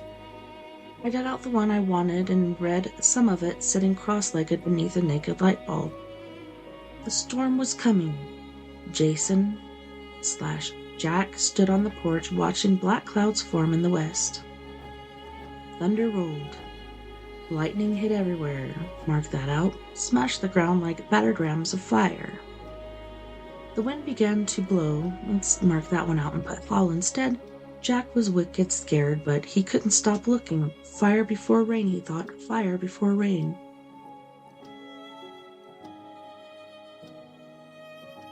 There was a picture in those words, and there was narration, but it was hackneyed at best. On that page and the ones that followed, I could see Pop straining to say what he saw, as if he knew what he was doing wasn't very good and kept trying to make it better. It was painful because it wanted to be good and it wasn't. I went downstairs and got a copy of The Lightning Storm from the shelf of proofs in Pop's office. I turned to the first page and read this. The storm was on the way. Jack Elway stood on the porch, hands in his pocket, watching as clouds rose in the west like smoke, blotting out the stars as they came. Thunder muttered, lightning lit the clouds, making them look like brains, or so he thought. The wind began to pick up. Fire before rain, the boy thought. Fire before rain. The idea terrified him, but he couldn't stop looking. Comparing the bad but trying so hard to be good, handwritten copy to the version in the finished book, I found myself thinking first of Butch Laverdere's dump murals, then of his painting of Elvis and Marilyn on the Midway, which had sold for $3 million. I thought again that one was the bud and one was the bloom. All over this country, all over the world, men and women are painting pictures, writing stories, playing instruments. Some of these wannabes go to seminars and workshops and art classes. Some hire teachers. The fruit of their labors are dutifully admired by friends and relatives who say things like, "Wow, really good," and then forget it. I always enjoyed my father's stories when I was a kid. They enthralled me, and I thought, "Wow, really good, Pop." As I'm sure people passing on Dump Road saw Uncle Butch's brash and busy murals of town life and thought, "Wow, really good," and then went on their way. Because someone is always painting pictures, someone is always telling stories, someone is always playing Call Me the Breeze on the guitar. Most are forgettable, some are competent, a very few are indelible. Why that should be, I don't know. And how those two countrymen made the leap from good to good enough to great, I didn't know that either, but I found out.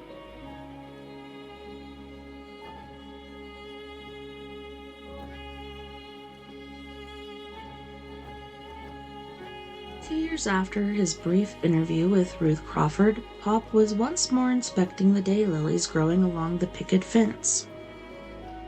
He was showing me how the outliers had begun to pop up on the other side of the fence, even on the other side of Benson Street, when I heard a muffled crack. I thought he might have stepped on a fallen branch. He looked at me with wide eyes, his mouth open, and I thought, I remember this clearly. This is what Pop looked like when he was a kid. Then he tilted to the side, grabbed for the fence. I grabbed his arm. We both missed our holds. He fell to the grass, and began screaming. I didn't always carry my cell. I'm not the generation that would, no more, go without a phone than without underwear. But that day, I had it.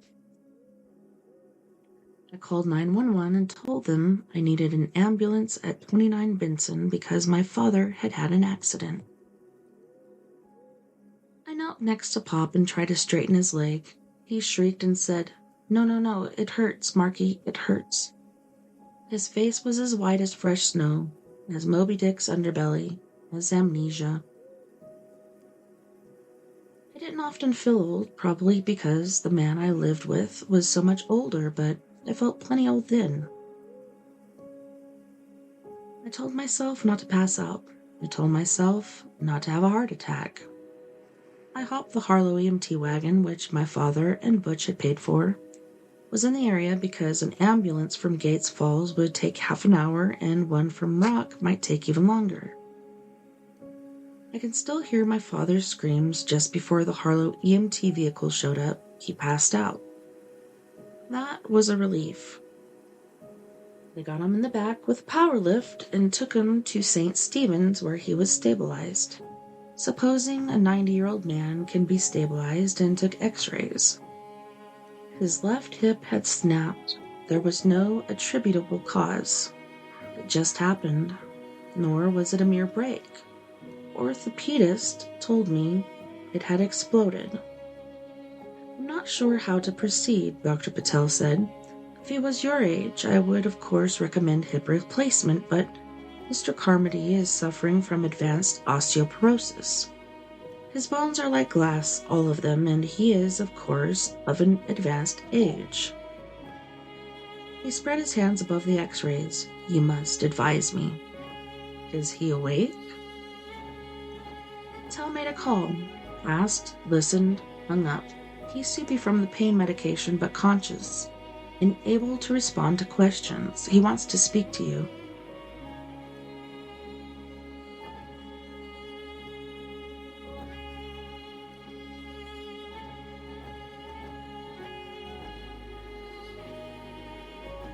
Even with COVID on the decline, space was at a premium in St. Stevie's. Still, my father was given a single room. This was because he could pay, but also because he was a celebrity. Loved in Castle County. I once gave him a t-shirt that said Rockstar Rider, and he wore it. It was no longer as wide as Moby Dick's belly, but he looked shrunken. His face was haggard and shiny with sweat. His hair was every which way.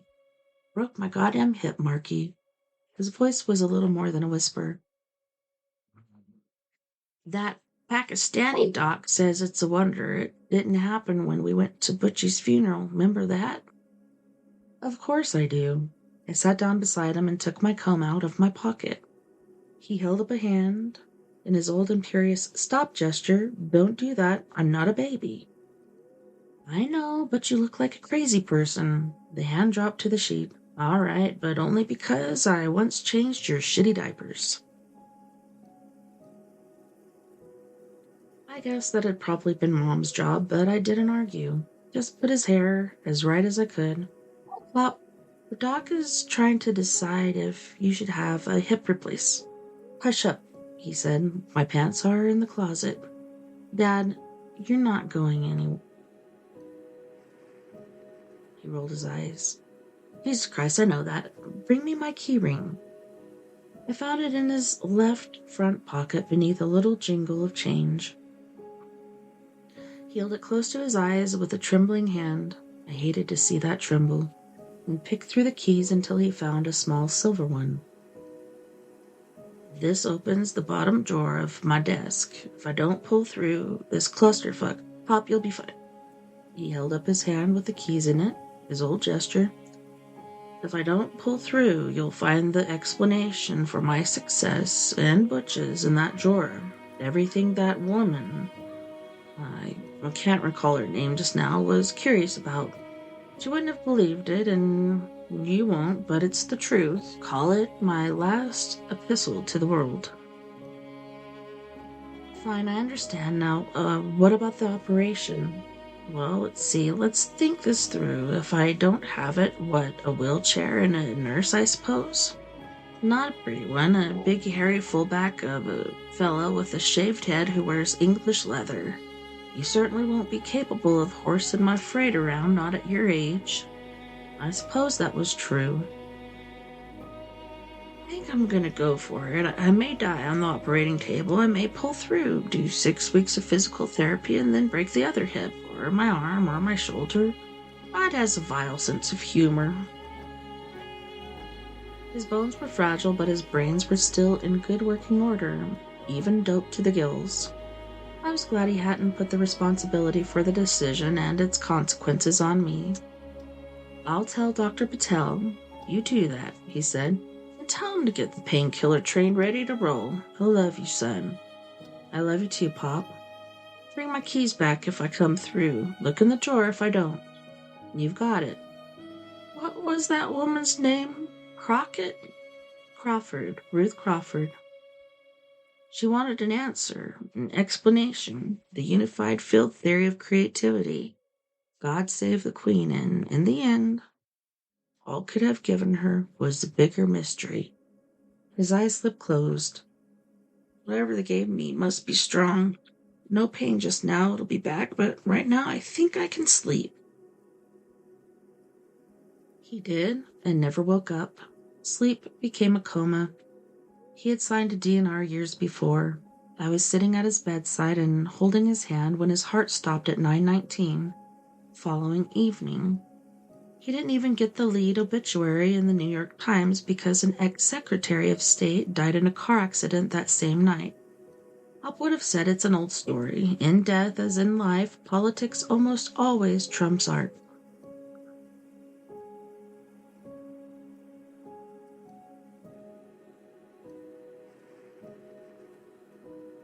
Just about everyone in Harlow came to the funeral at Grace Baptist Church, along with a good contingent of press. Ruth Crawford didn't come. She was in California, but she sent flowers and a nice condolence note. Luckily, the funeral director knew what to expect and put the speakers on the church lawn for the overflow. He offered to add video screens. I refused on the grounds that it was a funeral, not a rock concert. The graveside service was shorter and less well attended, and when I showed up a week later with flowers, daylilies of course, I was alone. The last leaf on the Carmody family tree, and now turning an autumnal brown. Sic transit gloria mundi.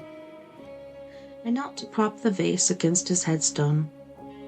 Hey, Pop, I've got the key you gave me. I'm going to respect your dying wish and open that drawer, but if there's anything in there that explains anything, I'll be, what did you always used to say? A monkey's testicle.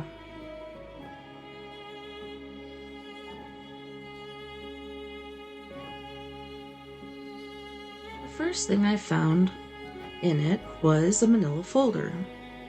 Either the sly dog hadn't completely given up his laptop after all, or he'd gotten someone at the library to do a printout for him because the page on top was an article from Time magazine, dated May 23, 2022. The headline read, "Congress is finally taking UFOs seriously." I scanned it and learned that these days UFOs are actually called UAPs, Unidentified Aerial Phenomenon. The congressional hearings chaired by Adam Schiff were the first to take place on the subject since Project Blue Book 50 years before, and everyone who testified was eager to point out that the focus wasn't on little green men from Mars or anywhere else. All witnesses said that while craft of extraterrestrial origin couldn't be ruled out, they were considered highly unlikely. What they were worried about was the possibility that some other country, Russia, China, had developed hypersonic technology far greater than our own. Below the printout were clippings, yellowed and slightly brittle, from September and October of 1978. One from the Press Herald was headlined, "Mysterious Lights Spotted Over Marginal Way." The one in Castle Rock Hall read, "Cigar-Shaped UFO Spotted Over Castle View." There was a photo of the view with the rusty suicide stairs, as long gone as my Uncle Butch's dump murals, zigzagging up the side.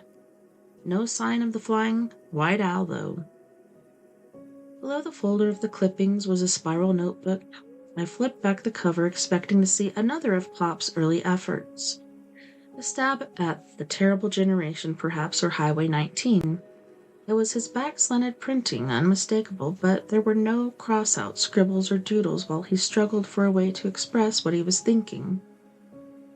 It wasn't a bit like the early notebooks I'd found after my mother died. This was Laird Carmody in total command of his writing ability, although some of the letters looked shaky. I couldn't be sure, but I thought the narrative had been written at some point after he claimed retirement. Pop was a novelist in full, usually respected for his storytelling abilities, and it only took me 3 pages to decide this was another story, albeit one with real people. Laird Carmody, Dave Laverdere, has made-up characters, metafiction in other words. Not uncommon, Any number of fine writers have dabbled in the concept, or maybe you call that sort of thing a conceit. Dave certainly couldn't object, Pop would have thought, because his old friend was dead. If Pop had claimed it was as true in his hospital room, it was only because he was addled with dope and pain. Such things happened. At the end of life, hadn't Nathaniel Hawthorne confused himself with the Reverend Dimsdale? Didn't Emily Dickinson leave the world saying, "I must go in, the fog is rising"? My father had never written fantasy or metafiction, and this was both, but he was up to his good old tricks nevertheless. I was caught up immediately and read through the pages in that notebook without stopping. Not just because I knew the people in the Harlow landscape either. Laird Carmody could always tell a story. Even his harshest critics admitted that, and this was a good one. But true? I called bullshit on that.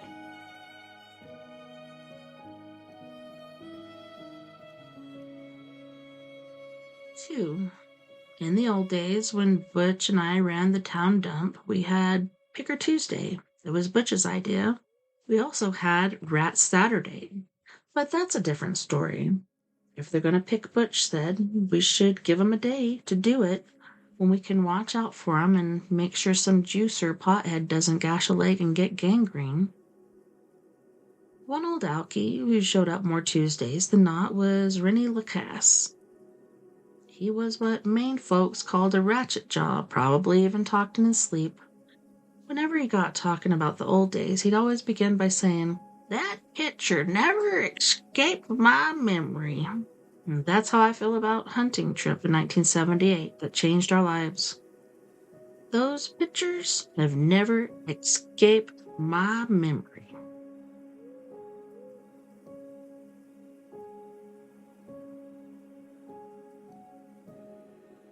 We left on November 11th of that year, a Saturday, and the plan was to be back on the 17th or 18th, maybe early if one or both of us got our deer. If we did, we'd have plenty of time to get them dressed out at Ordway's butcher shop in Gates Falls. Everyone enjoyed venison at Thanksgiving, especially Mark, who was due home from college on the 21st. Butch and I clubbed together to buy an Army surplus Willys Jeep back in the early 50s. By 1978, she was an old lady, but still perfect for loading up our gear and groceries and bucketing off into the woods. Sheila used to tell me every year that Nellie Bell was going to throw a rod or drop her transmission somewhere in the 30-mile, but she never did. We drove that Willys out there until Butch headed west. Only we didn't do much hunting after 1978. We even avoided the subject, although we thought about it, of course. Hard not to. By then I'd sold my first book and Butch was making money doing comics and graphic novels. Nothing like the money he made later, but a country fair, as Rennie Lacasse might have said. I kissed Sheila, Butch gave her a hug, and off we went. Chapel Road took us to Cemetery Road, then the three woods roads, each more overgrown than the last. By then, we were deep into the 30-mile, and pretty soon we could hear Jalassie Creek. Some years it wasn't much more than a chuckle, but that summer and fall we'd had buckets of rain, and old Jalassie was roaring. "I hope the bridge is still there," Butch said. It was, but listing a bit of starboard, there was a yellow sign nailed to a stanchion with one word on it: unsafe. When the spring runoff came the next year, the bridge washed out entirely. After that, you'd have to go 20 miles downstream to cross the Jalassie, damn near to Bethel. We didn't need the sign. It had been years since we'd dared to drive across that bridge, and that day we weren't sure we even dared to walk across it. "Well," Butch said, "I'll be damned if I'm going to drive 20 miles down Route 119 and then 20 miles back." "You'd be pulled over by a cop for sure if you tried," I said, slapped the side of the Willys. "Nellie Bell hasn't had an inspection sticker on her since 1964. He grabbed his pack and his sleeping bag and walked to the edge of the clattery old wooden bridge. There he stopped and looked back. "You coming?" "I think I'll wait and see if you make it across," I said. "If the bridge goes, I'll fish you out, and if the current takes you before I can, I'll wave you goodbye." I actually didn't want both of us on it at once. That would have been tempting fate.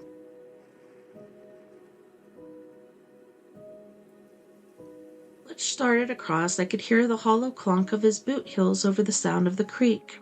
When he got to the other side, he put down his gear, dropped his pants, and mooned me. As I went across, I could feel the bridge trembling like it was alive and in pain. We went back, one at a time, and got the cartons with our food in them. They were full of things men eat in the woods: plenty more, canned soup, sardines, eggs, bacon, pudding cups, coffee, plenty of Wonder Bread, 2 6-packs of beer, and our annual bottle of Jack Daniels, also a couple of T-bone steaks. We were big eaters in those days, although far from healthy ones. On the last trip, we brought our rifles and the first aid kit. It was a big one. Both of us were members of the Harlow Volunteer Fire Department, and the EMT First Aid training course was a requirement. Sheila insisted we drag the VFD kit with us for our hunting week because accidents can happen in the woods, sometimes bad ones. As we tarped Nellie Bell to keep her from filling up with rain, Butch said, "This is the time one of us will go in the drink. You wait and see." We didn't, although that last trip we had to make together, one holding each end of the first aid kit, which weighed 30 pounds and was the size of a footlocker. We talked about leaving it in the Jeep, but in the end we didn't. On the far side of the bridge there was a little clearing. It would have been a nice place to fish, except for the jealousy ran through Mexico and Rumford before it got to us, and any fish we caught would be toxic because of the runoff from the textile mills. Beyond the clearing was an overgrown path that led 1/4 mile to our cabin. It was neat enough then, with 2 bedrooms, a wood-fired cook stove and kitchen half of main room, and a composting toilet out back. No electricity, of course, but there was a little pump house for water. All a couple mighty hunters could possibly want. By the time we got our gear, bucked up the cabin, it was almost dark. I made a meal, which was always willing to do his share, but that man would burn water, Sheila used to say, and Butch built a fire in the fireplace. I settled down with a book. There's nothing like an Agatha Christie when you're out in the woods, and Butch had a Strathmore drawing pad, which he would fill with cartoons, caricatures, and forest scenes. His Nikon was on the table beside him. Our rifles were propped in the corner unloaded.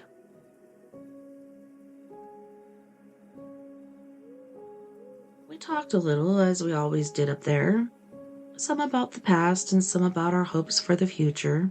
Those hopes were fading by then. We were in our early middle age, but they always seemed a little more realistic, a little more attainable out in the woods, where it was always so quiet and life seemed less busy. That's not exactly right. Less cluttered, no phones to ring and no fires, literal as well as metaphorical, to put out. I don't think we ever went into the woods to hunt, not really, although if a deer walked into our sights, who were we to say no? I think we went out there to be our best selves. Well, our honest selves, maybe. I always tried to be my best self with Sheila.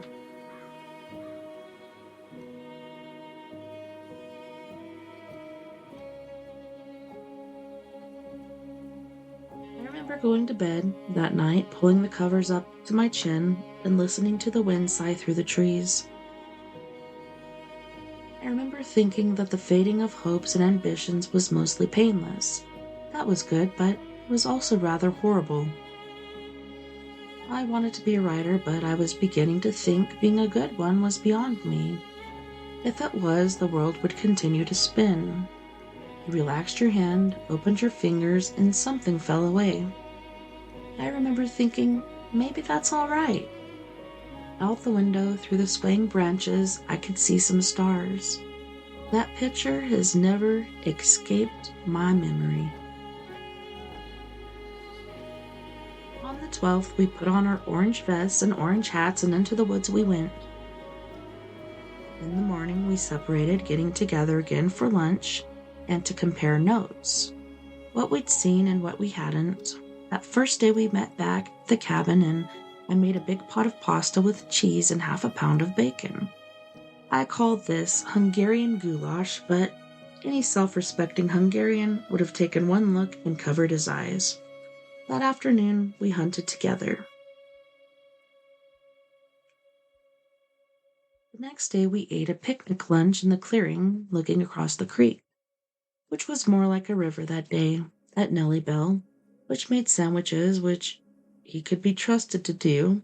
There was sweet water from our well to drink, and hostess fruit pies for afters, blueberry for me, apple for Butch. "Did you see any deer?" Butch asked, licking frosting from his fingers. "Well, those fruit pies aren't exactly frosted, but they have a glaze that's quite tasty." "Nope, not today, not yesterday, but you know what the old-timers say. Deer know when November comes and they hide." "I actually think that could be true," Butch said. "They do have a tendency to disappear after Halloween, but what about gunshots? Heard any?" I thought it over. "A couple yesterday, none today. Are you going to tell me we're the only hunters in 30 Mile? "Christ, no. The woods between here and Dark Score Lake are probably the best hunting in the country. In the county, you know that. I saw a couple of guys this morning not long after I started out, although they didn't see me. I think one of them might have been that nummy Freddie Skillins, the one who likes to call himself a carpenter." He nodded.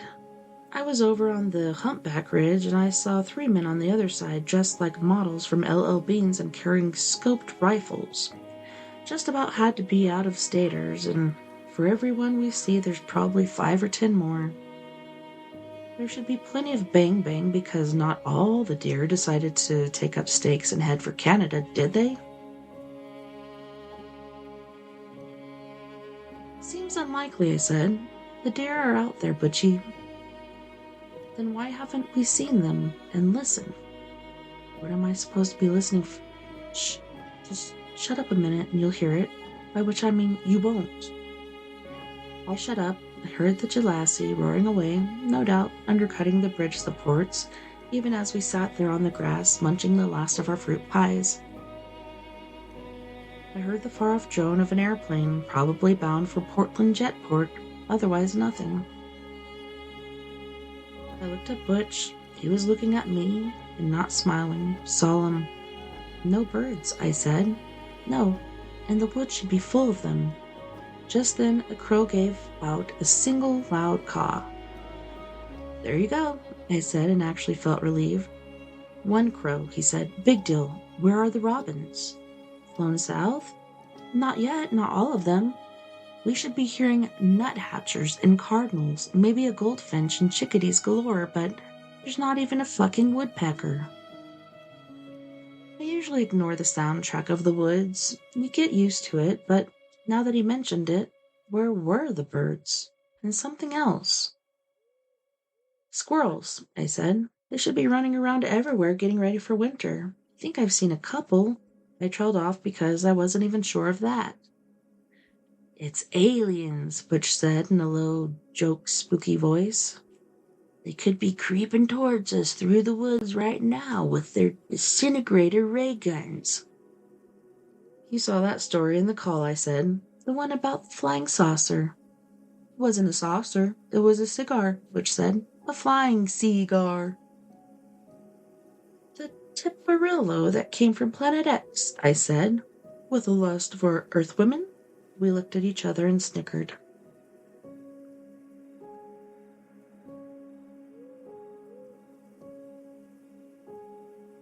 I had an idea for a story that afternoon. Much later it became a novel called The Terrible Generation, and I was making some notes in one of my spiral notebooks that evening. I was trying to think of a good name for the villainous young man at the heart of the story when the cabin door banged open and Butch ran in. Come here, Larry, you have to see this. He grabbed his camera. See what? Just come. I looked at his wide eyes, put aside my notebook, and followed him out the door. While we walked the quarter-mile to the clearing and the creek, he told me he'd come out to check if the bridge's tilt had increased. We would have heard it if it had collapsed entirely. Then he saw what was in the sky and forgot all about the bridge. Look, he said when we got to the clearing and pointed up. It had started to rain, just a gentle mist. It was full dark and I shouldn't have been able to see the lowering clouds, but I could, because they were lit by slowly moving circles of bright light. 5, then 7, then 9. They were different sizes. The smallest was maybe 30 feet across. The biggest could have been 100. They were shining off the clouds the way a bright spotlight or powerful flashlight will. They were in the clouds. What are they? I asked, almost whispering. I don't know, but they sure as shit aren't taparillos. Or white owls, I said, and we began to laugh. Not the way you do when something is funny, the way you do when you're absolutely godsmacked with amazement. Butch took pictures. This was years before chip technology allowed for instant gratification, but I saw the prints later, after he developed them in his own little darkroom. They were disappointing, just little circles of light above the dark zigzags of the treetops. I have seen pictures of UFOs since then, or UAPs if you prefer, and they are usually disappointing. Blurry shapes that could be anything, including the trick photography of hoaxers. You had to be there to understand how wonderful it was, and how weird. Great soundless lights moving in the clouds, seeming almost to waltz. What I remember most clearly, other than a sense of awe, was how divided my mind was during the 5 or 10 minutes it went on. I wanted to see what was making those lights, yet I didn't.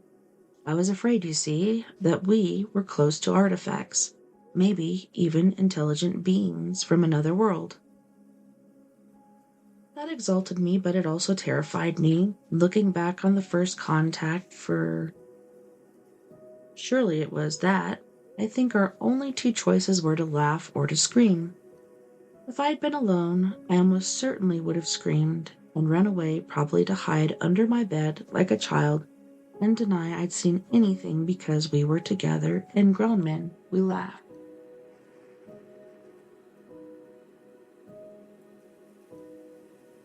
I say 5 or 10 minutes, but it might have been 15. I don't know. It was long enough for the drizzle to thicken into real rain. 2 of the bright circles grew smaller and disappeared, then 2 or 3 more went. The biggest stayed the longest, then it also became a dwindle. It didn't move from side to side, simply drank to the size of a plate, then 50-cent piece and a penny, then a brilliant dot, then gone, as if it had shot straight up. We stood there in the rain, waiting for something else to happen. Nothing did. After a little while, Butch grabbed my shoulder. I gave a squawk. Sorry, he muttered. Let's go in. Light show's over and we're getting soaked. That was what we did. I hadn't bothered to put on a jacket, so I built up the fire, which had been down to coals, and stripped off my wet shirt. I was rubbing my arms and shivering. I could tell people that we saw, but they won't believe it, Butch said. Or they'll shrug and say it was some crazy weather phenomenon. Maybe it was, or how far away is the Castle Rock Airport? He shrugged. Has to be 20 or 30 miles east of here. The runway lights? Maybe with the clouds, the moisture, it could, some prismatic effect? He was sitting on the couch, camera in his lap, looking at me, smiling just a little, saying nothing. He didn't have to. That's bullshit, isn't it? I said. Yes, I don't know what that was, but it wasn't lights from the airport and it wasn't a fucking weather balloon. There were 8 or 10 of those things, maybe a dozen, and they were big. There were other hunters in the woods. I saw Freddie Skillins, and you saw 3 guys who were probably flatlanders. They could have seen it. Maybe they did, but I doubt it. I just happened to be in the right place. That clearing on the edge of the creek at the right time. In any case, it's over. I'm going to bed. On that note, boys and girls, we should go to our second music break. And on this music break, once more, we have King Cinnamon, and he will be singing Rose. And then we have Hosni Bronx with Free Child and Strong Life. Don't go anywhere. We'll be right back after this music break.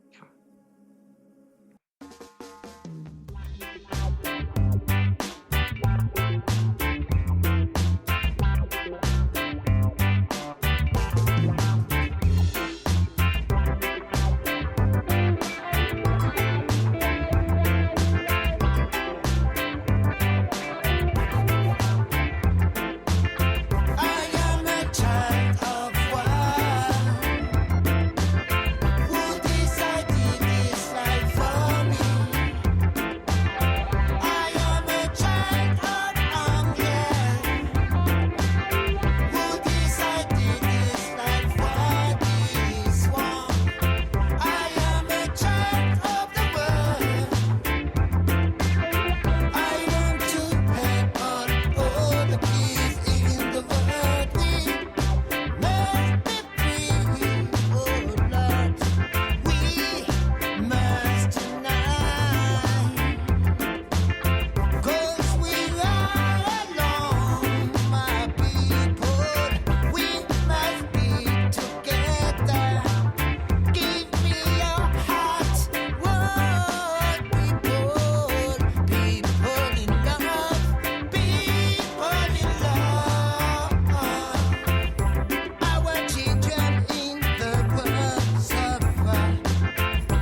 Oh yeah, it's funky on the beat.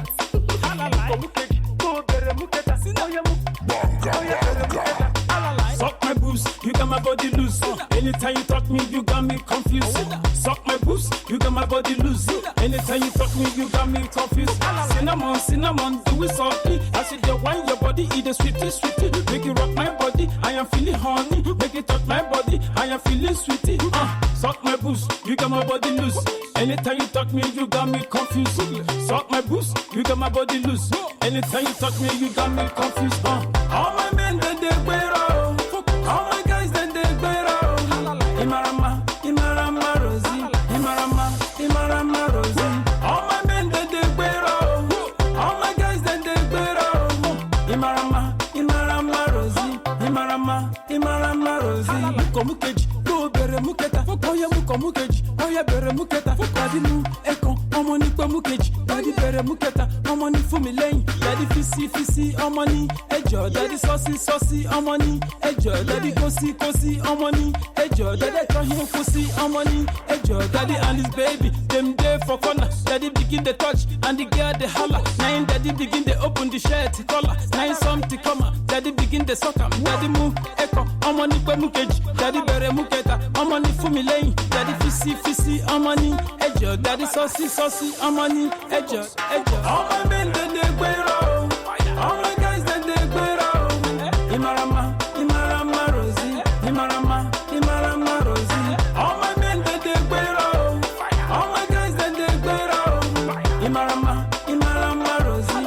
Imarama, Imarama, Rosie. Suck my boobs, you got my body loose. Anytime you talk me, you got me confused. Suck my boobs, you got my body loose. Anytime you talk me, you got me confused. Cinnamon, cinnamon, do it softly. I said you wine your body, eat the sweetie, sweetie. Make it rock my body, I am feeling horny. Make it touch my body, I am feeling sweetie. Suck my boobs, you got my body loose. Anytime you talk me, you got me confused. Suck my boobs, you got my body loose. Anytime you talk me, you got me confused.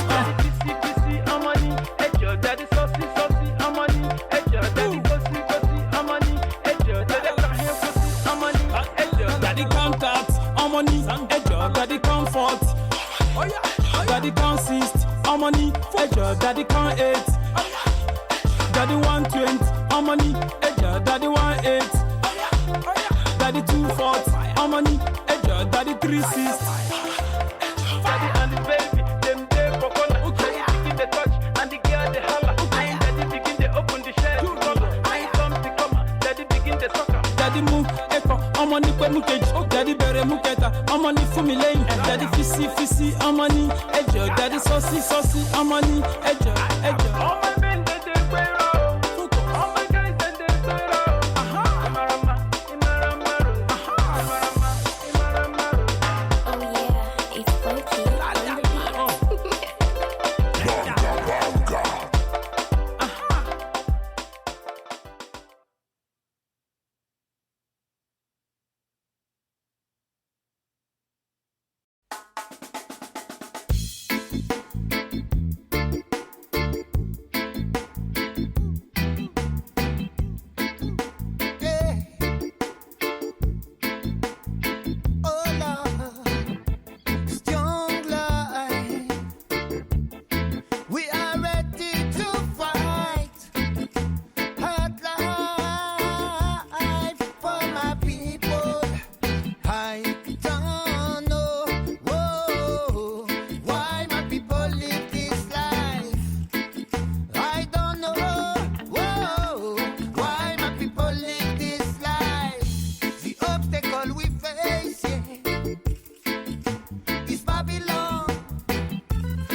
Babylon to make you suffer. Babylon to make you suffer. Babylon make you suffer. What you desire? Young life. We are ready to fight. Hard life for my people. I don't know why my people live this life. I don't know why my people live this life. I don't know how to fight, 'cause my people suffer.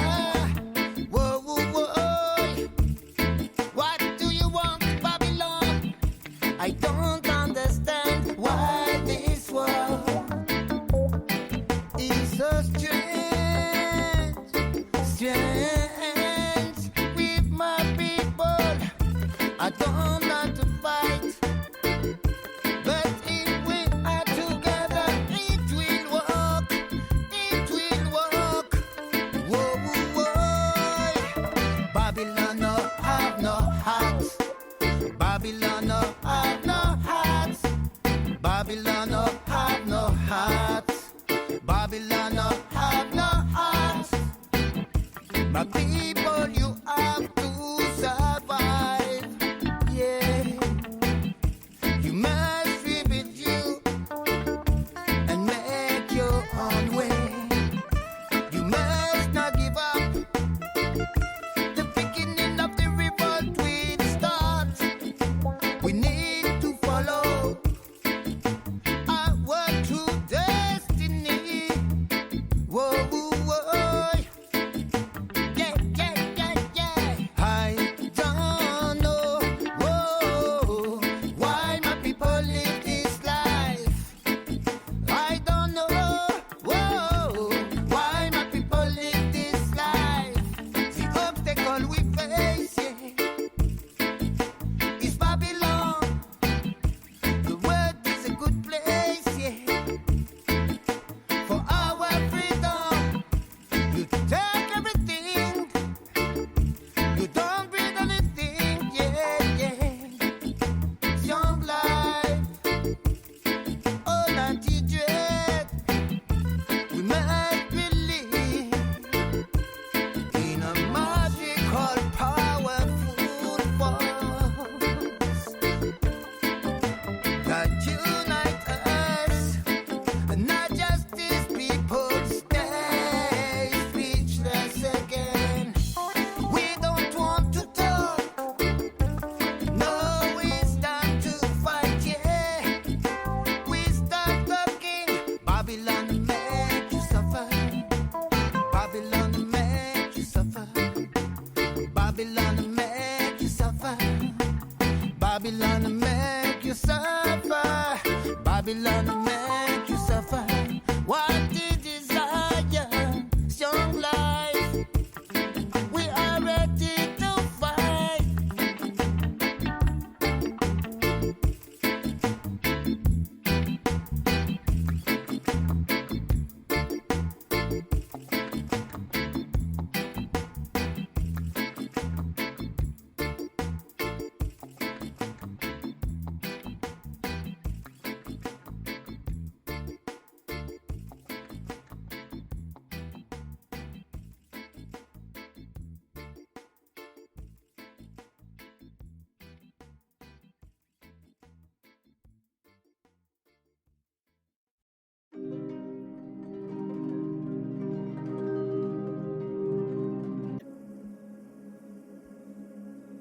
Welcome back, and thanks so much for hanging out with me tonight on We Are Paradox Media's Late Night in the Rockies.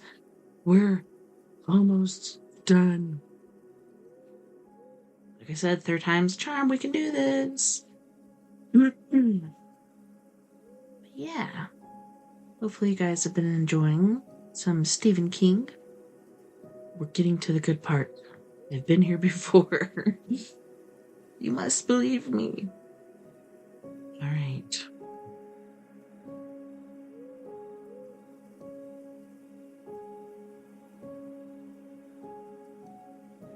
Hold on one second. I gotta make sure I'm going to the right place. I think I am. Okay, let's see. It rained all the next day. The 14th, that would have been. Neither of us wanted to go out and get soaked looking for deer we probably wouldn't find. I read and worked a little bit on the idea for my story. I kept trying to come up with a good name for the bad kid and didn't have any luck. Maybe because I didn't have a clear fix on why the kid was bad. Butch spent most of the morning with his pad. He drew 3 different pictures. I'm pretty sure I read this part already. Well, I know I have, but... Alright, we'll just read it anyways, just in case I didn't read it for you guys. Oh my goodness.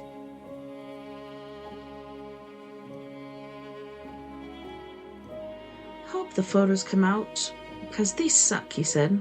I looked them over and told them they were good, but they weren't. They didn't suck, but they didn't convey the strangeness of what we'd seen, the enormity. I looked at all the crossed out names of my proposed bad guy. Trig Adams, no. Vic Ellenby, no. Jack Claggart, 2 on the nose. Carter Cantwell, oh puke. The story I had in mind seemed amorphous. I had an idea, but no specifics, nothing to hold on to. It reminded me of what we'd seen the previous night. Something was there, but it was impossible to tell what, because it was in the clouds. What are you doing? Butch asked me. Fucking off. I think I'll take a nap. What about lunch? I don't want any. He considered this, then looked out the window at the steady rain. Nothing is colder than November rain. It crossed my mind that sooner or later someone should write a song about it, and eventually someone did. The nap sounds like just the ticket, Butch said. He put his pad aside and stood up. Play something, Larry. I'm gonna draw all my life, and I'll never be an artist. The rain stopped, 4 o'clock that afternoon. By 6 the clouds had unraveled, and we could see stars and a sliver of the moon. A sliver of the moon, God's fingernail, the old-timers say. We ate our steaks for dinner, along with plenty of Wonder Bread to sop up the juice, then went out to the clearing. We didn't talk about it, just went. We stood there for maybe half an hour, craning our necks. There were no lights, no saucers, no flying cigars. We went back inside. Butch found a pack of bicycles in the living room cabinet, and we played cribbage until almost 10 o'clock. I can hear the jealousy even in here, I said as we finished the last hand. I know that rain didn't do the bridge any help. Why is there a fucking bridge there anyway? Did you ever ask yourself that? I think someone had an idea for a development back in the 60s, or pulpers. They must have clear-cut these woods back before World War I. What would you think about hunting one more day and going back? I had an idea he was thinking of more than going home, most likely empty-handed. Seeing those lights in the clouds had done something to him. Could have done something to both of us. I'm not going to call it a come-to-Jesus moment. It's just that maybe you see something, lights in the sky, or a certain shadow at a certain time of day, how it lies across your path. You take it as a sign and decide to move along. You say to yourself that when I was a child, I spoke as a child, understood as a child, and thought as a child, but there comes a time to put away childish things. Or it could have been nothing. Lair? Sure, one more day, and then we go back. I have to clean the gutters before the snow flies, and I keep putting it off. The next day was cool and clear and perfect for hunting, but neither of us saw so much as a single flick of a single whitetail. I heard no bird song, just the occasional crow call. Kept an eye out for squirrels, but didn't see any. I didn't even see a chipmunk, and the woods should have been full of their scurry little butts. I heard some gunshots, but they were far away, near the lake, and hunters shooting didn't mean they were shooting at deer. Sometimes guys get bored and just want to let off a round or two, especially if they've decided there's no game to scare away. We met back at the cabin for lunch, then went out together. We no longer expected to see deer, and we didn't, but it was a fine day to be outdoors. We walked along the creek for a mile or so, then sat on a fallen log and opened cans of Bud. This just isn't natural, Butch said, and I don't care for it much. I'd say drive out this afternoon, but by the time we got loaded up, it'd be dark, and I don't trust Nellie Bell's headlights on those woods roads. A sudden breeze kicked up, rattling leaves off the trees. The sound made me startle and look over my shoulder. Butch did too. Then we looked at each other and laughed. Jumpy much? I asked. Just a little. Remember when we went to the old Spire place on a dare? 1946 or so, wasn't it? I remembered. Old man Spire came back from Okinawa missing an eye and blew his head off in his parlor with a shotgun. It was the talk of the town. The house was supposed to be haunted, I said. We were, 13? I guess. We went in and picked up some stuff to show our friends we'd been there. I got a picture, some old landscape I grabbed off the wall. What did you get? A fucking sofa cushion, he said, and laughed. Talk about stupid. I thought of the Spire house because the way I felt then is how I feel now. No deer, no birds, no squirrels. Maybe that house wasn't haunted, but these woods. He shrugged and drank some of his beer. We could leave today. Those headlights will probably be okay. Nope. Tomorrow we'll pack up tonight, go to bed early, and leave at first light if it suits you. Suits me fine. Things would have been very different for us if we'd trusted Nellie Bell's headlights. Sometimes I think we did. Sometimes I think there's a Shadow Laird and a Shadow Butch who led shadow lives. Shadow Butch never went to Seattle. Shadow Laird never wrote a novel, let alone a dozen of them. Those shadows were decent men who lived unremarkable Harlow lives. They ran the dump, they owned a hauling company, they did the town's business the way it should be done. Which means so the book's business. In balance at town meeting in March, and there's less bitching from mossbacks who'd be happy to bring back the poor farm. Shadow Butch got married to some girl he met in Lewiston Bop Joint and had a litter of shadow young'uns. I tell myself now it was good none of that happened. Butch told himself the same thing. I know because we told each other when we talked on the phone or later via Skype or FaceTime. It was all good, of course it was. We became famous, we became rich. Our dreams came true. Nothing wrong with those things, and if I ever had doubts about the shape of my life, doesn't everybody? Don't you? That night, Butch threw a bunch of leftovers into a pot and called the result stew. We ate it with Wonder Bread and washed it down with well water, which was really the best part of the meal. I'll never let you cook again, I told Butch as we did our few dishes. After that mess, I'll hold you to it, he said. We packed up what we had and put it by the door. Butch dealt the big first aid kit a sideways kick with one sneaker. Why do we always bring this thing? Because Sheila insists. She's convinced one of us is going to fall in the sinkhole and break a leg, or one of us will get shot, probably a flatlander with a scoped rifle. Bullshit. I think she's just superstitious. Believes the one time we don't haul it out here is the one time we need it. You want to go take another look? I didn't have to ask what he meant. Might as well. We went down to the clearing to look at the sky. There were no lights up there, but there was something on the bridge, or rather, someone, a woman lying face down on the planks. What the fuck? Butch said and ran onto the bridge. I followed. I didn't like the idea of the three of us on it at the same time, and close together, but we weren't going to leave her lying there unconscious, maybe even dead. She had long black hair. It was a breezy night, and I noticed that when the wind gusted, her hair blew in a clump, as if the strands had been glued together. There were no gauzy flyaways, just that clump. Grab her feet, Butch said. We have to get her off before the fucking bridge falls in the fucking creek. He was right. I could hear the supports groaning and the Jalassi thundering in full spate thanks to all the rain. I got her feet.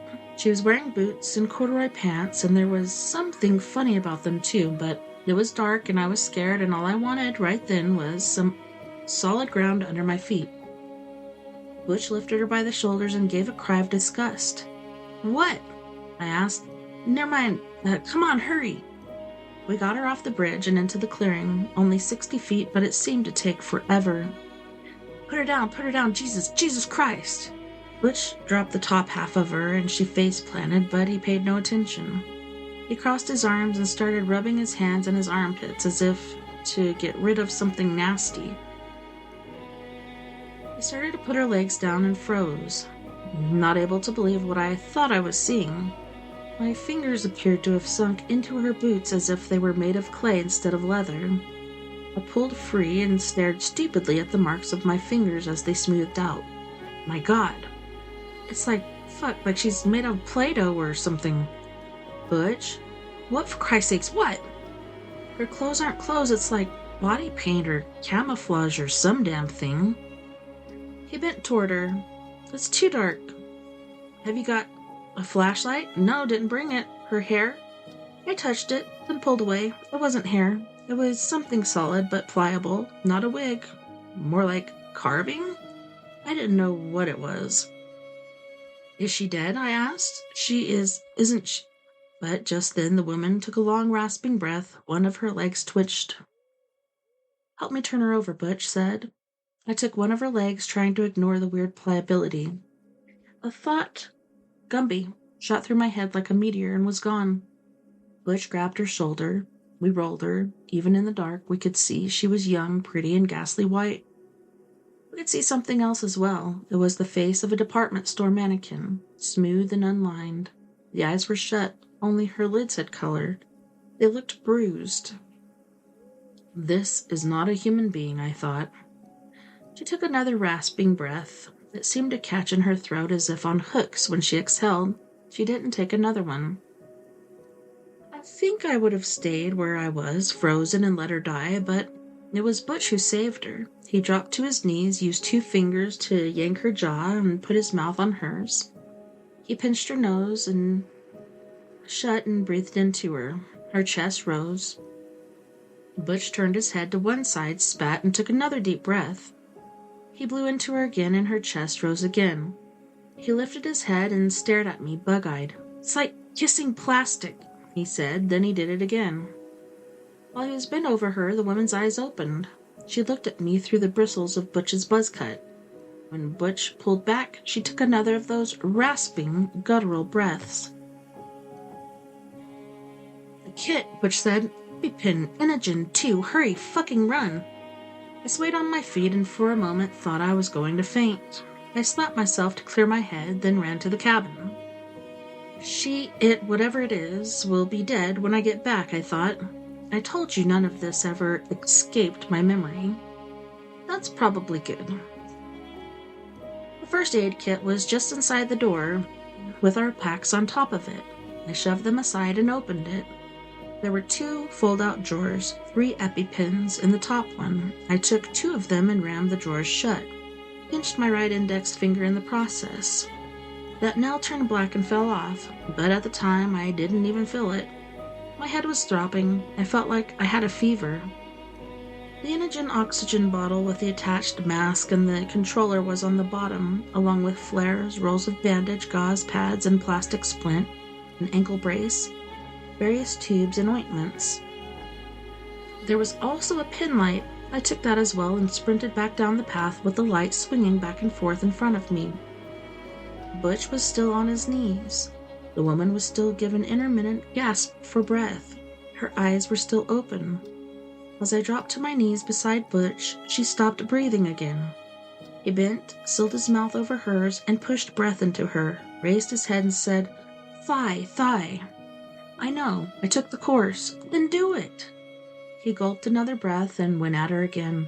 I popped the cap on the epi, put it against her thigh. It looked like corduroy pants, but it wasn't. It was her thigh. And listened for the click. Then I counted to 10. At 5, she gave a hard jerk. Hold on, Lair, hold it. I'm holding it. Do not think I should use the other one. Save it. She's breathing again. Whatever she is, Christ, the taste of her is so weird. like one of those see-through slip covers you put on furniture. Have you got the oxygen? Right here.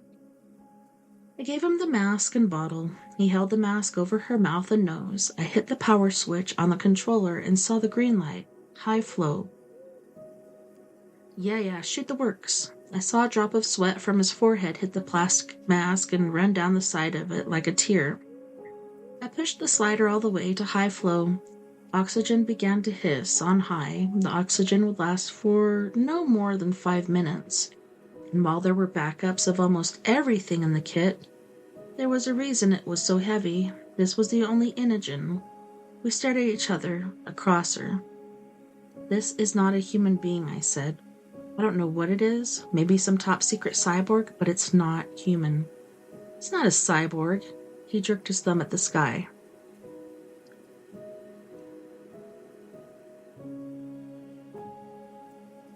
When the oxy ran out, Butch removed the mask, and she might as well call her that, kept breathing on her own. The rasp quieted. I shone the light on her face, and she closed her eyes against the glare. Look, I said. Look at her face, Butchie. He looked, then looked at me. It's different now. It's more human now, is what you mean. And look at her clothes. They look better, too. More cheapers, more realistic. What do we do with her? I snapped off the light. Her eyes opened. I said, Do you hear me? She nodded. Who are you? She closed her eyes. I shook her shoulder, and my fingers no longer sank in. What are you? Nothing. I looked at Butch. Let's take her to the cabin, he said. I'll carry her. Keep the other EpiPen ready if she starts to choke and rasp for breath again. He got her in his arms. I helped him to his feet, but he carried her easily enough once he was upright. Her dark hair hung down, and when the breeze gusted, it blew the way normal hair does. The clumping was gone. I had left the cabin door open. He carried her in, put her on the sofa, then bent over with his hands on his knees, getting his breath back. I want my camera. It's in my pack. Will you get it? I found it wrapped in a couple of t-shirts and gave it to him. The woman, now she almost did look like a woman, was looking up at him. Her eyes were washed-out blue, like the knees of old denim pants. Smile pretty, Butch said. She didn't smile. He took her picture anyway. What's your name? I asked. No response. Butch took another picture. I leaned forward and put my hand on her neck. I thought she might pull away, but she didn't. It looked like skin, unless you look closely, but it didn't quite feel like skin. I held my hand there for maybe 20 seconds, then took it away. She has no pulse.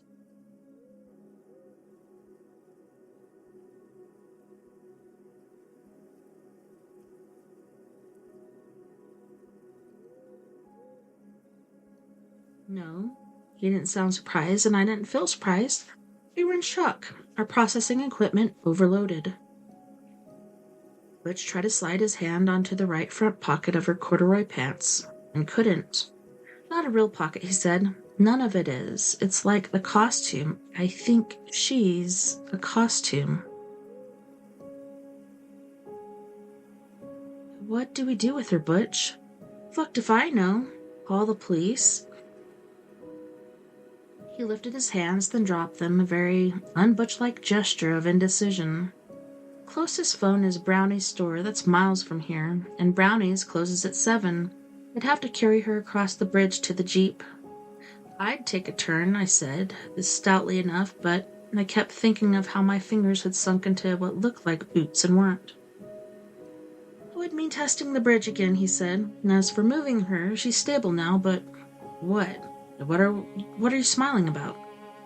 I gestured to the woman, what looked like a woman on the couch. She has no pulse. Butchie, she's clinically dead. You can't get much more stable than that. But she's breathing and he checked to make sure. She's looking at us. Listen, Laird, are you prepared to be on the front page of every newspaper and the lead story on every TV station? Not just in Maine or US, but in the whole round world? Because if we take her out, that's what it'll come to. She's an alien. She came from fucking space, and not with a lust for Earthwomen either. Unless she's a lesbian, I said, then she might. You know, lust for Earthwomen. We started laughing the way you do when you're trying not to go crazy.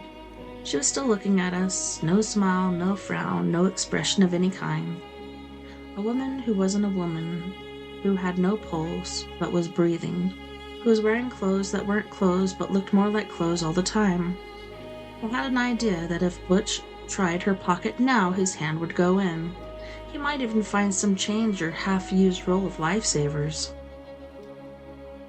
Why did she end up on the bridge? What do you suppose happened to her?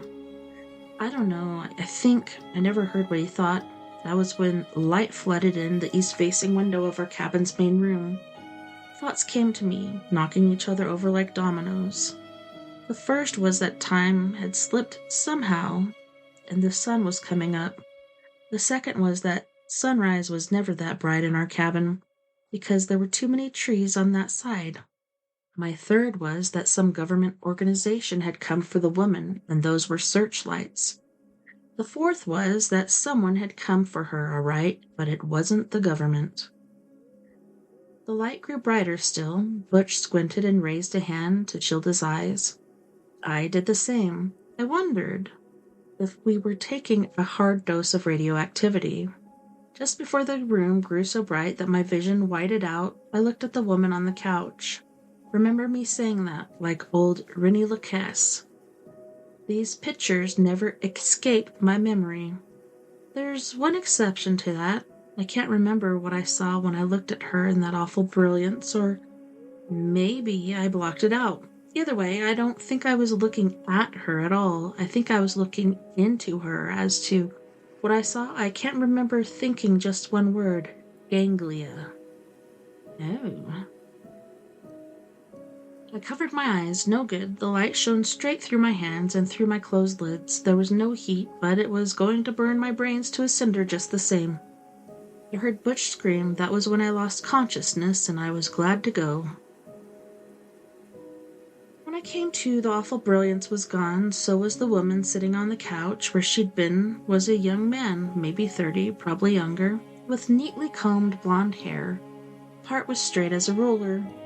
He was wearing khaki pants and a quilted vest. A small shoulder bag hung at his side from a strap across his chest. My first thought was he was an out-of-state hunter, a flatlander with ammo in his bag and a scoped rifle nearby. Probably not, was my second one. We had half a dozen battery-powered lamps, and he'd turned them all on. They gave plenty of light, but nothing like the unearthly, literally, glare that had invaded our cabin earlier. How much earlier was a question I couldn't answer. I wasn't even sure it was the same night. I looked at my watch, but it had stopped. Butch sat up, looked around, saw me, saw the newcomer. He asked a question that was both mad and, under the circumstances, completely logical. Are you her? No, the young man said. That one is gone. I tried for my feet and made it okay. I didn't feel hungover or dazed, if anything, invigorated, and while I'd seen a dozen movies about evil invaders from space, I didn't feel that this young man meant us any harm. Nor did I believe he was actually a young man any more than the woman from the bridge had been a young woman. There was a pitcher of water and 3 leftover cans of beer in our little cold box. I debated and took a beer. Give me one, Butch said. I tossed it and he caught it one-handed. What about you, sir? I asked. Why not? I gave him the last can. Our visitor looked normal, like any young man on a hunting trip with his friends or his dad. But I was still careful not to touch his fingers. I can write what happened, but as to how I felt, much more complicated. All I can do is reiterate that I didn't feel threatened, and later on Butch said the same. Of course we were in shock. You're not human, are you? Butch said. The young man opened his beer. No. But you're in better shape than she was.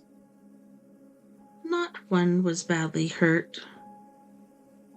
You saved her life. I think it was what you call luck.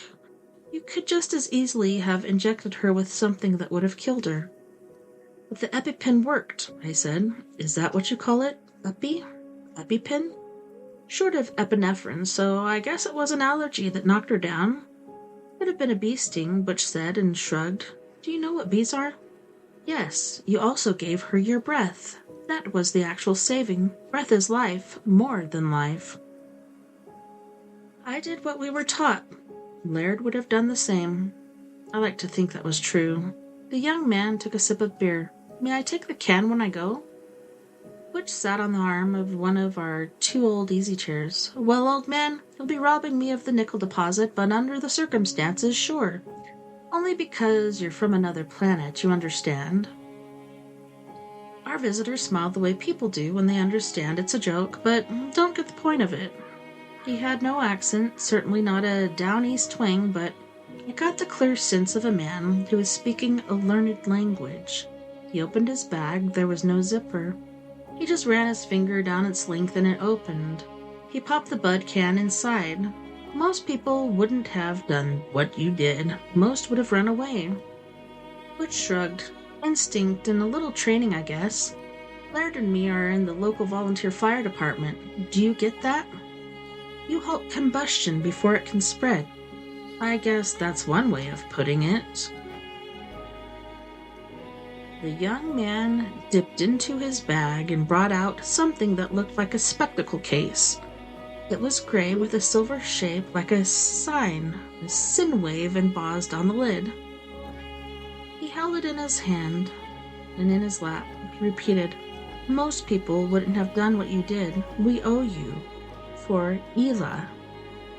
I knew that name, and although he pronounced it Yella, I knew the correct spelling. And I could see by his eyes that he knew I knew. That's from the Martian Chronicles, but you're not from Mars, sir, are you? He smiled. Not at all, nor are we here because we lust for Earth women. Butch put his beer down carefully as if a hard bump might shatter the can. You're reading our minds? Sometimes, not always. It's like this. With one finger he traced a wave shape on the gray case. Thoughts don't matter to us. They come, they pass, they are replaced by others. Ephemera. We are more interested in the engine that drives them. 2 intelligent creatures, that is what's central. Powerful? Meaningful? Don't know the correct word. Perhaps you don't have one. Primal? I said. He nodded, smiled, and sipped his beer. Yes, primal. Good. Where do you come from? Butch asked. It doesn't matter. Why? I asked. Why do you come? That's a more interesting question, and because you saved Ela, I will answer it. We gather. Gather what? I asked, and thought of stories I'd read and seen on TV. About aliens kidnapping folks and sticking probes up their asses. People? No, other things, items, but not like this. He reached into his bag and showed us his empty beer can. This is special to me and means nothing. There's a good word for it, perhaps French, veneer. Souvenir, I said? Yes, it is my souvenir of this remarkable night. We visit yard sales. You're joking, he said. They are called different things in different places. In Italy, vendita in cantiere, Samoan, anu fatso. We take some of these things to remember, some to study. We have film of your Kennedy's death from rifle shot. We have an autographed picture of Judge Judy. Wait, Butch was frowning. Are you talking about Judge Judy? Yes, Judge Judy. We have a picture of Emmett Till, a young man, with his face gone, Mickey Mouse and his club. We have a jet engine that came from a repository of discarded objects. They're dump pickers, I thought. Not much different from René Lacasse. We take these things to remember your world, which will be gone soon. We do the same on other worlds, but there aren't many. The universe is cold. Intelligent life is rare. I didn't care how rare it was. How soon will ours be done and gone? Do you know, or are you only guessing? And before he could reply, you can't know, not for sure. It may be what you call a century if you are, as you say, lucky, which is only an eye blink in the sweep of time. I don't believe that, Butch said flatly. We've got our problems, but we're not suicidal. Then perhaps thinking of Buddhist monks who had been setting themselves on fire in Vietnam not so long ago. Not most of us. It's inevitable, the young man said. He looked regretful. Maybe he was thinking of Mona Lisa, or the pyramids, or maybe just of one more beer can. No more autographed pictures of Judy. When intelligence outraces emotional stability, it's always just a matter of time. He pointed to the corner of the cabin. Your children playing with weapons. He stood up. I must go. This is for you. A gift. Our way of saying thank you for saving Yila. He held up the gray case. Butch took it and looked it over. I don't see how to open it. I took it. He was right. There was no hinge and no lid. Breathe on the wave, the young man said. Not now, after I've gone. We give you a key of breath because you gave Yila yours. You gave her part of your life. This is for both of us, I asked. Only Butch had given the woman mouth to mouth after all. Yes. What does it actually do? There is no word for what it does except primal. A way to use what you are not using because of, he bent forward. Brow furrowed, then looked up. Because of the noise in your lives, because of your thoughts. Thoughts are pointless, worse, dangerous. I was bemused. Does it grant wishes like a fairy tale? He laughed and looked surprised as if he hadn't known he could laugh. Nothing can give you what isn't already there. This is axiomatic. He went to the door, then looked back. I'm sorry for you. Your world is a living breath in a universe that is mostly filled with deadlights. He left. I waited for the light to flood in, but it didn't, except for the gray case, Butch was now holding. The whole interlude might never have occurred. Blair, did that actually happen? I pointed to the case. He smiled, the reckless one that went right back to when we were kids, racing up and down the suicide stairs in Castle Rock, feeling them shake beneath our pounding sneakers. Want to try it? There's an old saying, beware of Greeks bearing gifts. Yeah, but... What the hell, I'm game. Blow your precious primal breath, Butchie. He smiled, shook his head, and held the case out. After you, and if it kills you, I promise to take care of Sheila and Mark. Mark's almost old enough to take care of himself, I said. Okay, open sesame. I blew gently on the wave. The case opened. It was empty. But when I breathed in, I caught a faint whiff of peppermint. Think that was it? The case was closed by itself. There was no line there. The lid met the body, and indeed no hinges. It looked completely solid. Nothing? Butch said. Nothing. You trying? I held it out to him. He took it and breathed gently on the wave. The case popped open. He bent down, took a timid sniff, then a deep breath. The case shut. Wintergreen? I thought peppermint, but guess they're about the same. So much for Greeks bearing gifts, he said. There, it wasn't some kind of hoax, was it? You know, like some girl and some guy pretending to be, a trick? He stopped. No, huh? No. He put the gray case on the end table next to the drawing pad. What are you going to tell Sheila? Nothing. I guess I'd prefer it if my wife didn't think I've gone crazy. He laughed. Good luck with that. She can read you like a book. He was right, of course, and when Sheila pushed, which she did, I told her no. We hadn't gotten lost. We'd had a close call in the woods. Some hunter had fired at what he thought was a deer, and the bullet went between us. We never saw who it was. I told her, and when she asked Butch, he backed up. He said it had probably been some out-of-state flatlander. Butch had seen a couple, so that much was true. Butch yawned. I'm going to bed. You can sleep?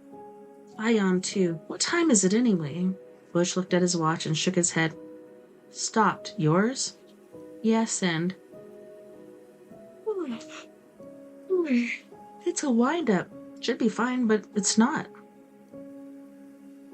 Blair, what we breathed in, I think it was some kind of sedative. What if it's poisonous? Then we'll die, I said. I'm going to bed. That was what we did. I had a dream of fire. It was full daylight when I woke up. Butch was in the kitchen, part of the main room. The coffee pot was on the stove, huffing away. He asked how I felt. Okay, I said. You? Fine as paint, whatever that means. Coffee? Yes, then we ought to go see if the bridge is still there. If it is, we'll get going. Show up earlier than planned. Which we do some years anyway, he said, and poured black coffee, rich and strong, just the thing after an encounter with creatures from another world. By daylight it all should have seemed hallucinatory, but it didn't. Not to me, and when I asked Butch, he said the same.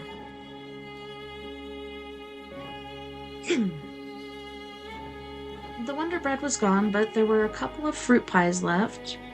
I imagined Sheila shaking her head and saying that only men in the woods would eat Hostess fruit pies for breakfast. Good, Butch said, munching. Yes, excellent. Did you have dreams from that stuff we breathed in, Butchie? Nope, he considered. At least, not that I remember. Look at this.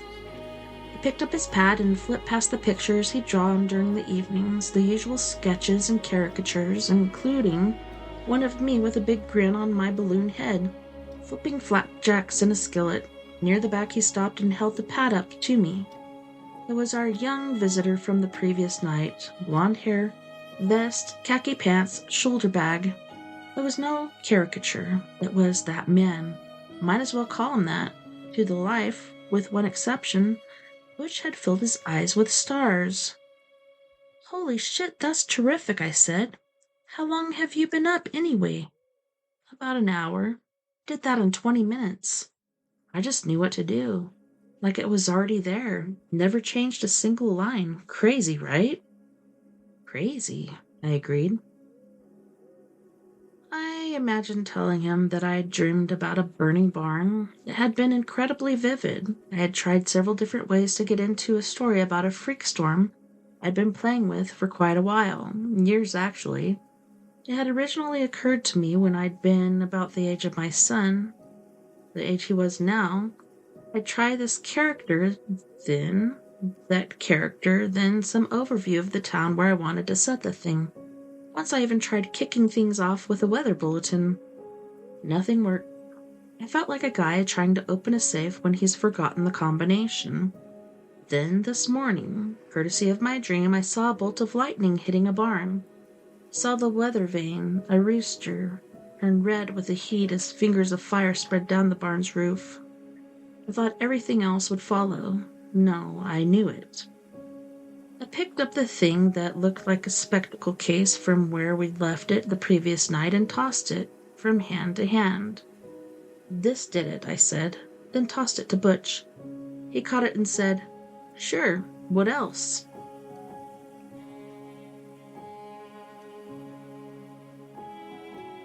All that was over 40 years ago, but the passage of time has never caused me to believe my recollection of that night was faulty. Doubt has never crept in, and the pictures have never escaped my memory. Butch remembered it as well as I did. Yila, the light passing out, the young man, the spectacle case.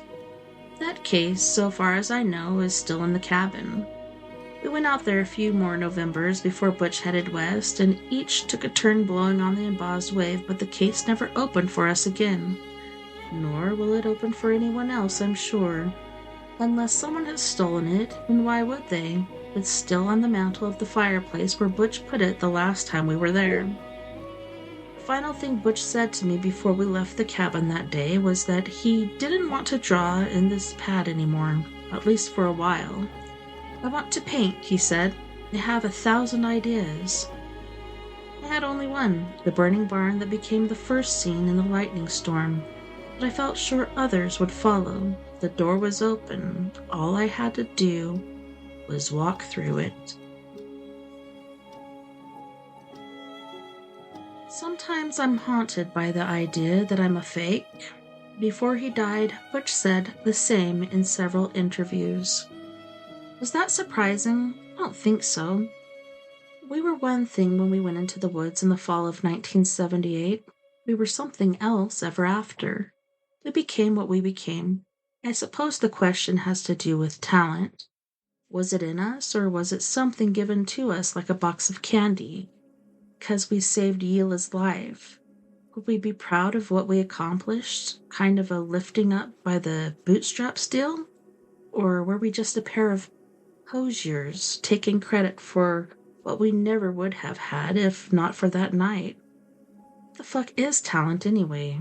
I ask myself that question sometimes while I'm shaving or in the old book promotion days while waiting to go on television and sell my latest glut of make-believe, or when I'm watering my late wife's daylilies. Especially then, what is it, really? Why would I be chosen when so many others try so hard and would give anything to be chosen? Why are there so few at the top of the pyramid? Talent is supposed to be the answer, but where does it come from? How does it grow? Why does it grow? Well, I tell myself we call it a gift and we call ourselves gifted, but gifts are never really earned, are they? Only given. Talent is grace made visible. The young man said nothing can give you what isn't really already there. This is axiomatic. I hold on to that. Of course, he also said he felt sorry for us. 3. Pop's story ended there. Maybe he lost interest in his fantasy version of that hunting trip in 1978, but I don't think so.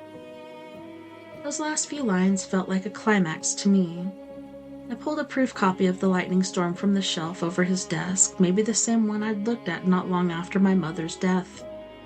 A ragged bolt of lightning struck the barn. It hit with a hollow bang like the report of a shotgun muffled in a blanket. Jack barely had time to register it before the follow thunder bellowed. He saw the weather vane and iron rooster turn red with the heat and begin spinning even as it sagged, and runnels of fire spread down the barn's roof. It didn't match the copy in the handwritten document exactly, but it was close and better, I thought. Which means nothing, I told myself. He held on to those lines, that image, because it was good or good enough. That's all it means. I thought of my mother's call that day in November of 78. That was a lot of years ago, but I was clear on the first thing she said.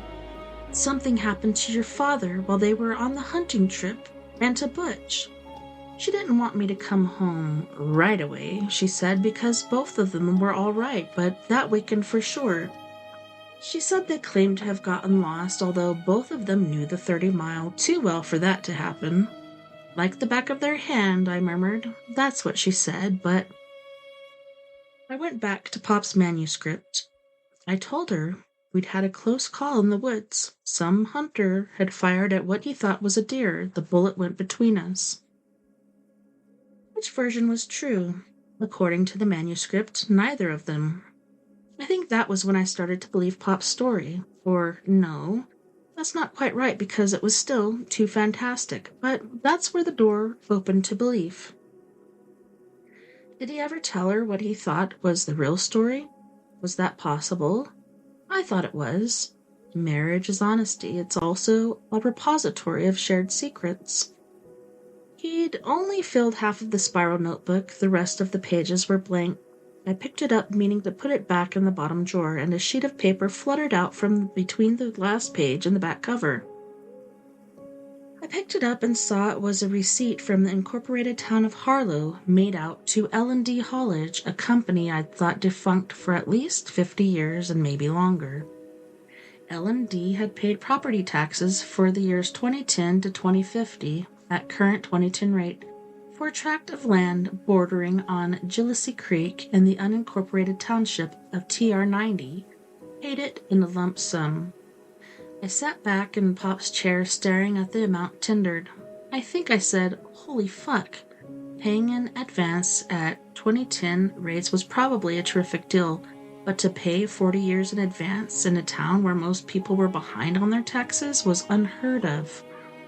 According to this sheet, L&D Haulage, Laird Carmody, and Dave Laverdiere, in other words, had forked over $110,000. Of course, by then they could afford it, but why? Only one answer seemed to fit. They had wanted to protect their little hunting cabin from development. Why? Because that otherworldly glasses case was still out there. It seemed unlikely. My guess was scavengers had long since stripped the cabin of anything even remotely valuable. What did seem likely, and now it was a little easier to believe, was that my father and his friend had decided to preserve the location where they had met the beings from another world. I decided to go out there.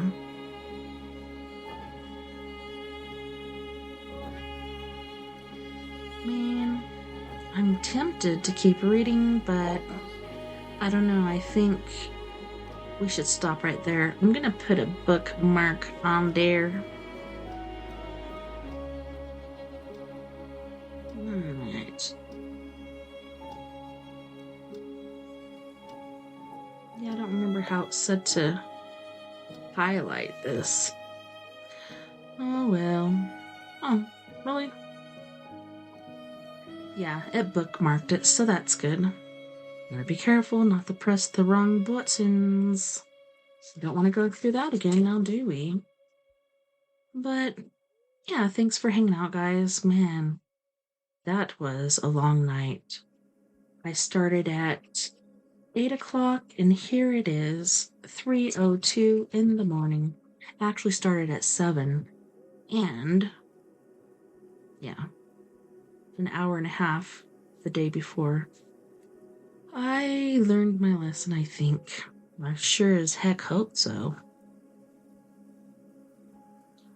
But yeah, that was pretty interesting. I thought we were at the very end of it there, but then I turned the electronic page and it was showing that there is still more to the story.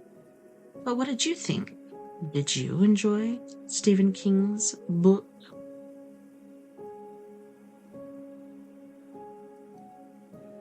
You like it darker stories? I thought it was pretty darn good. Myself. Well, I hope you guys have a wonderful rest of your evening or morning or day or wherever your time may be consumed. I am going to hang out with my son for a little bit if he's still awake. He's been waiting for me. And, yeah, we'll grab some more supplies for the chicken coop and what else? Yeah, trippy TikToks tomorrow night. What do you guys think? There's some crazy shenanigans going on out there, so it could be pretty good. Thank you so much once again for hanging out with me tonight. It was my pleasure hanging out and entertaining you. I'm glad you didn't have to go through all the trials and tribulations I did tonight. And yesterday, it all kind of is one glob right now. Thank you to all of my friends on We Are Paradox Media Facebook or wherever you may be listening Beyond The Omniverse tonight. I had a wonderful time and I can't wait to do it again tomorrow night. Like I said, trippy TikToks. Don't forget, you guys, we are all in this together. Together we can make the world a little bit better. And together we are Paradox Media, because without you, there is no us.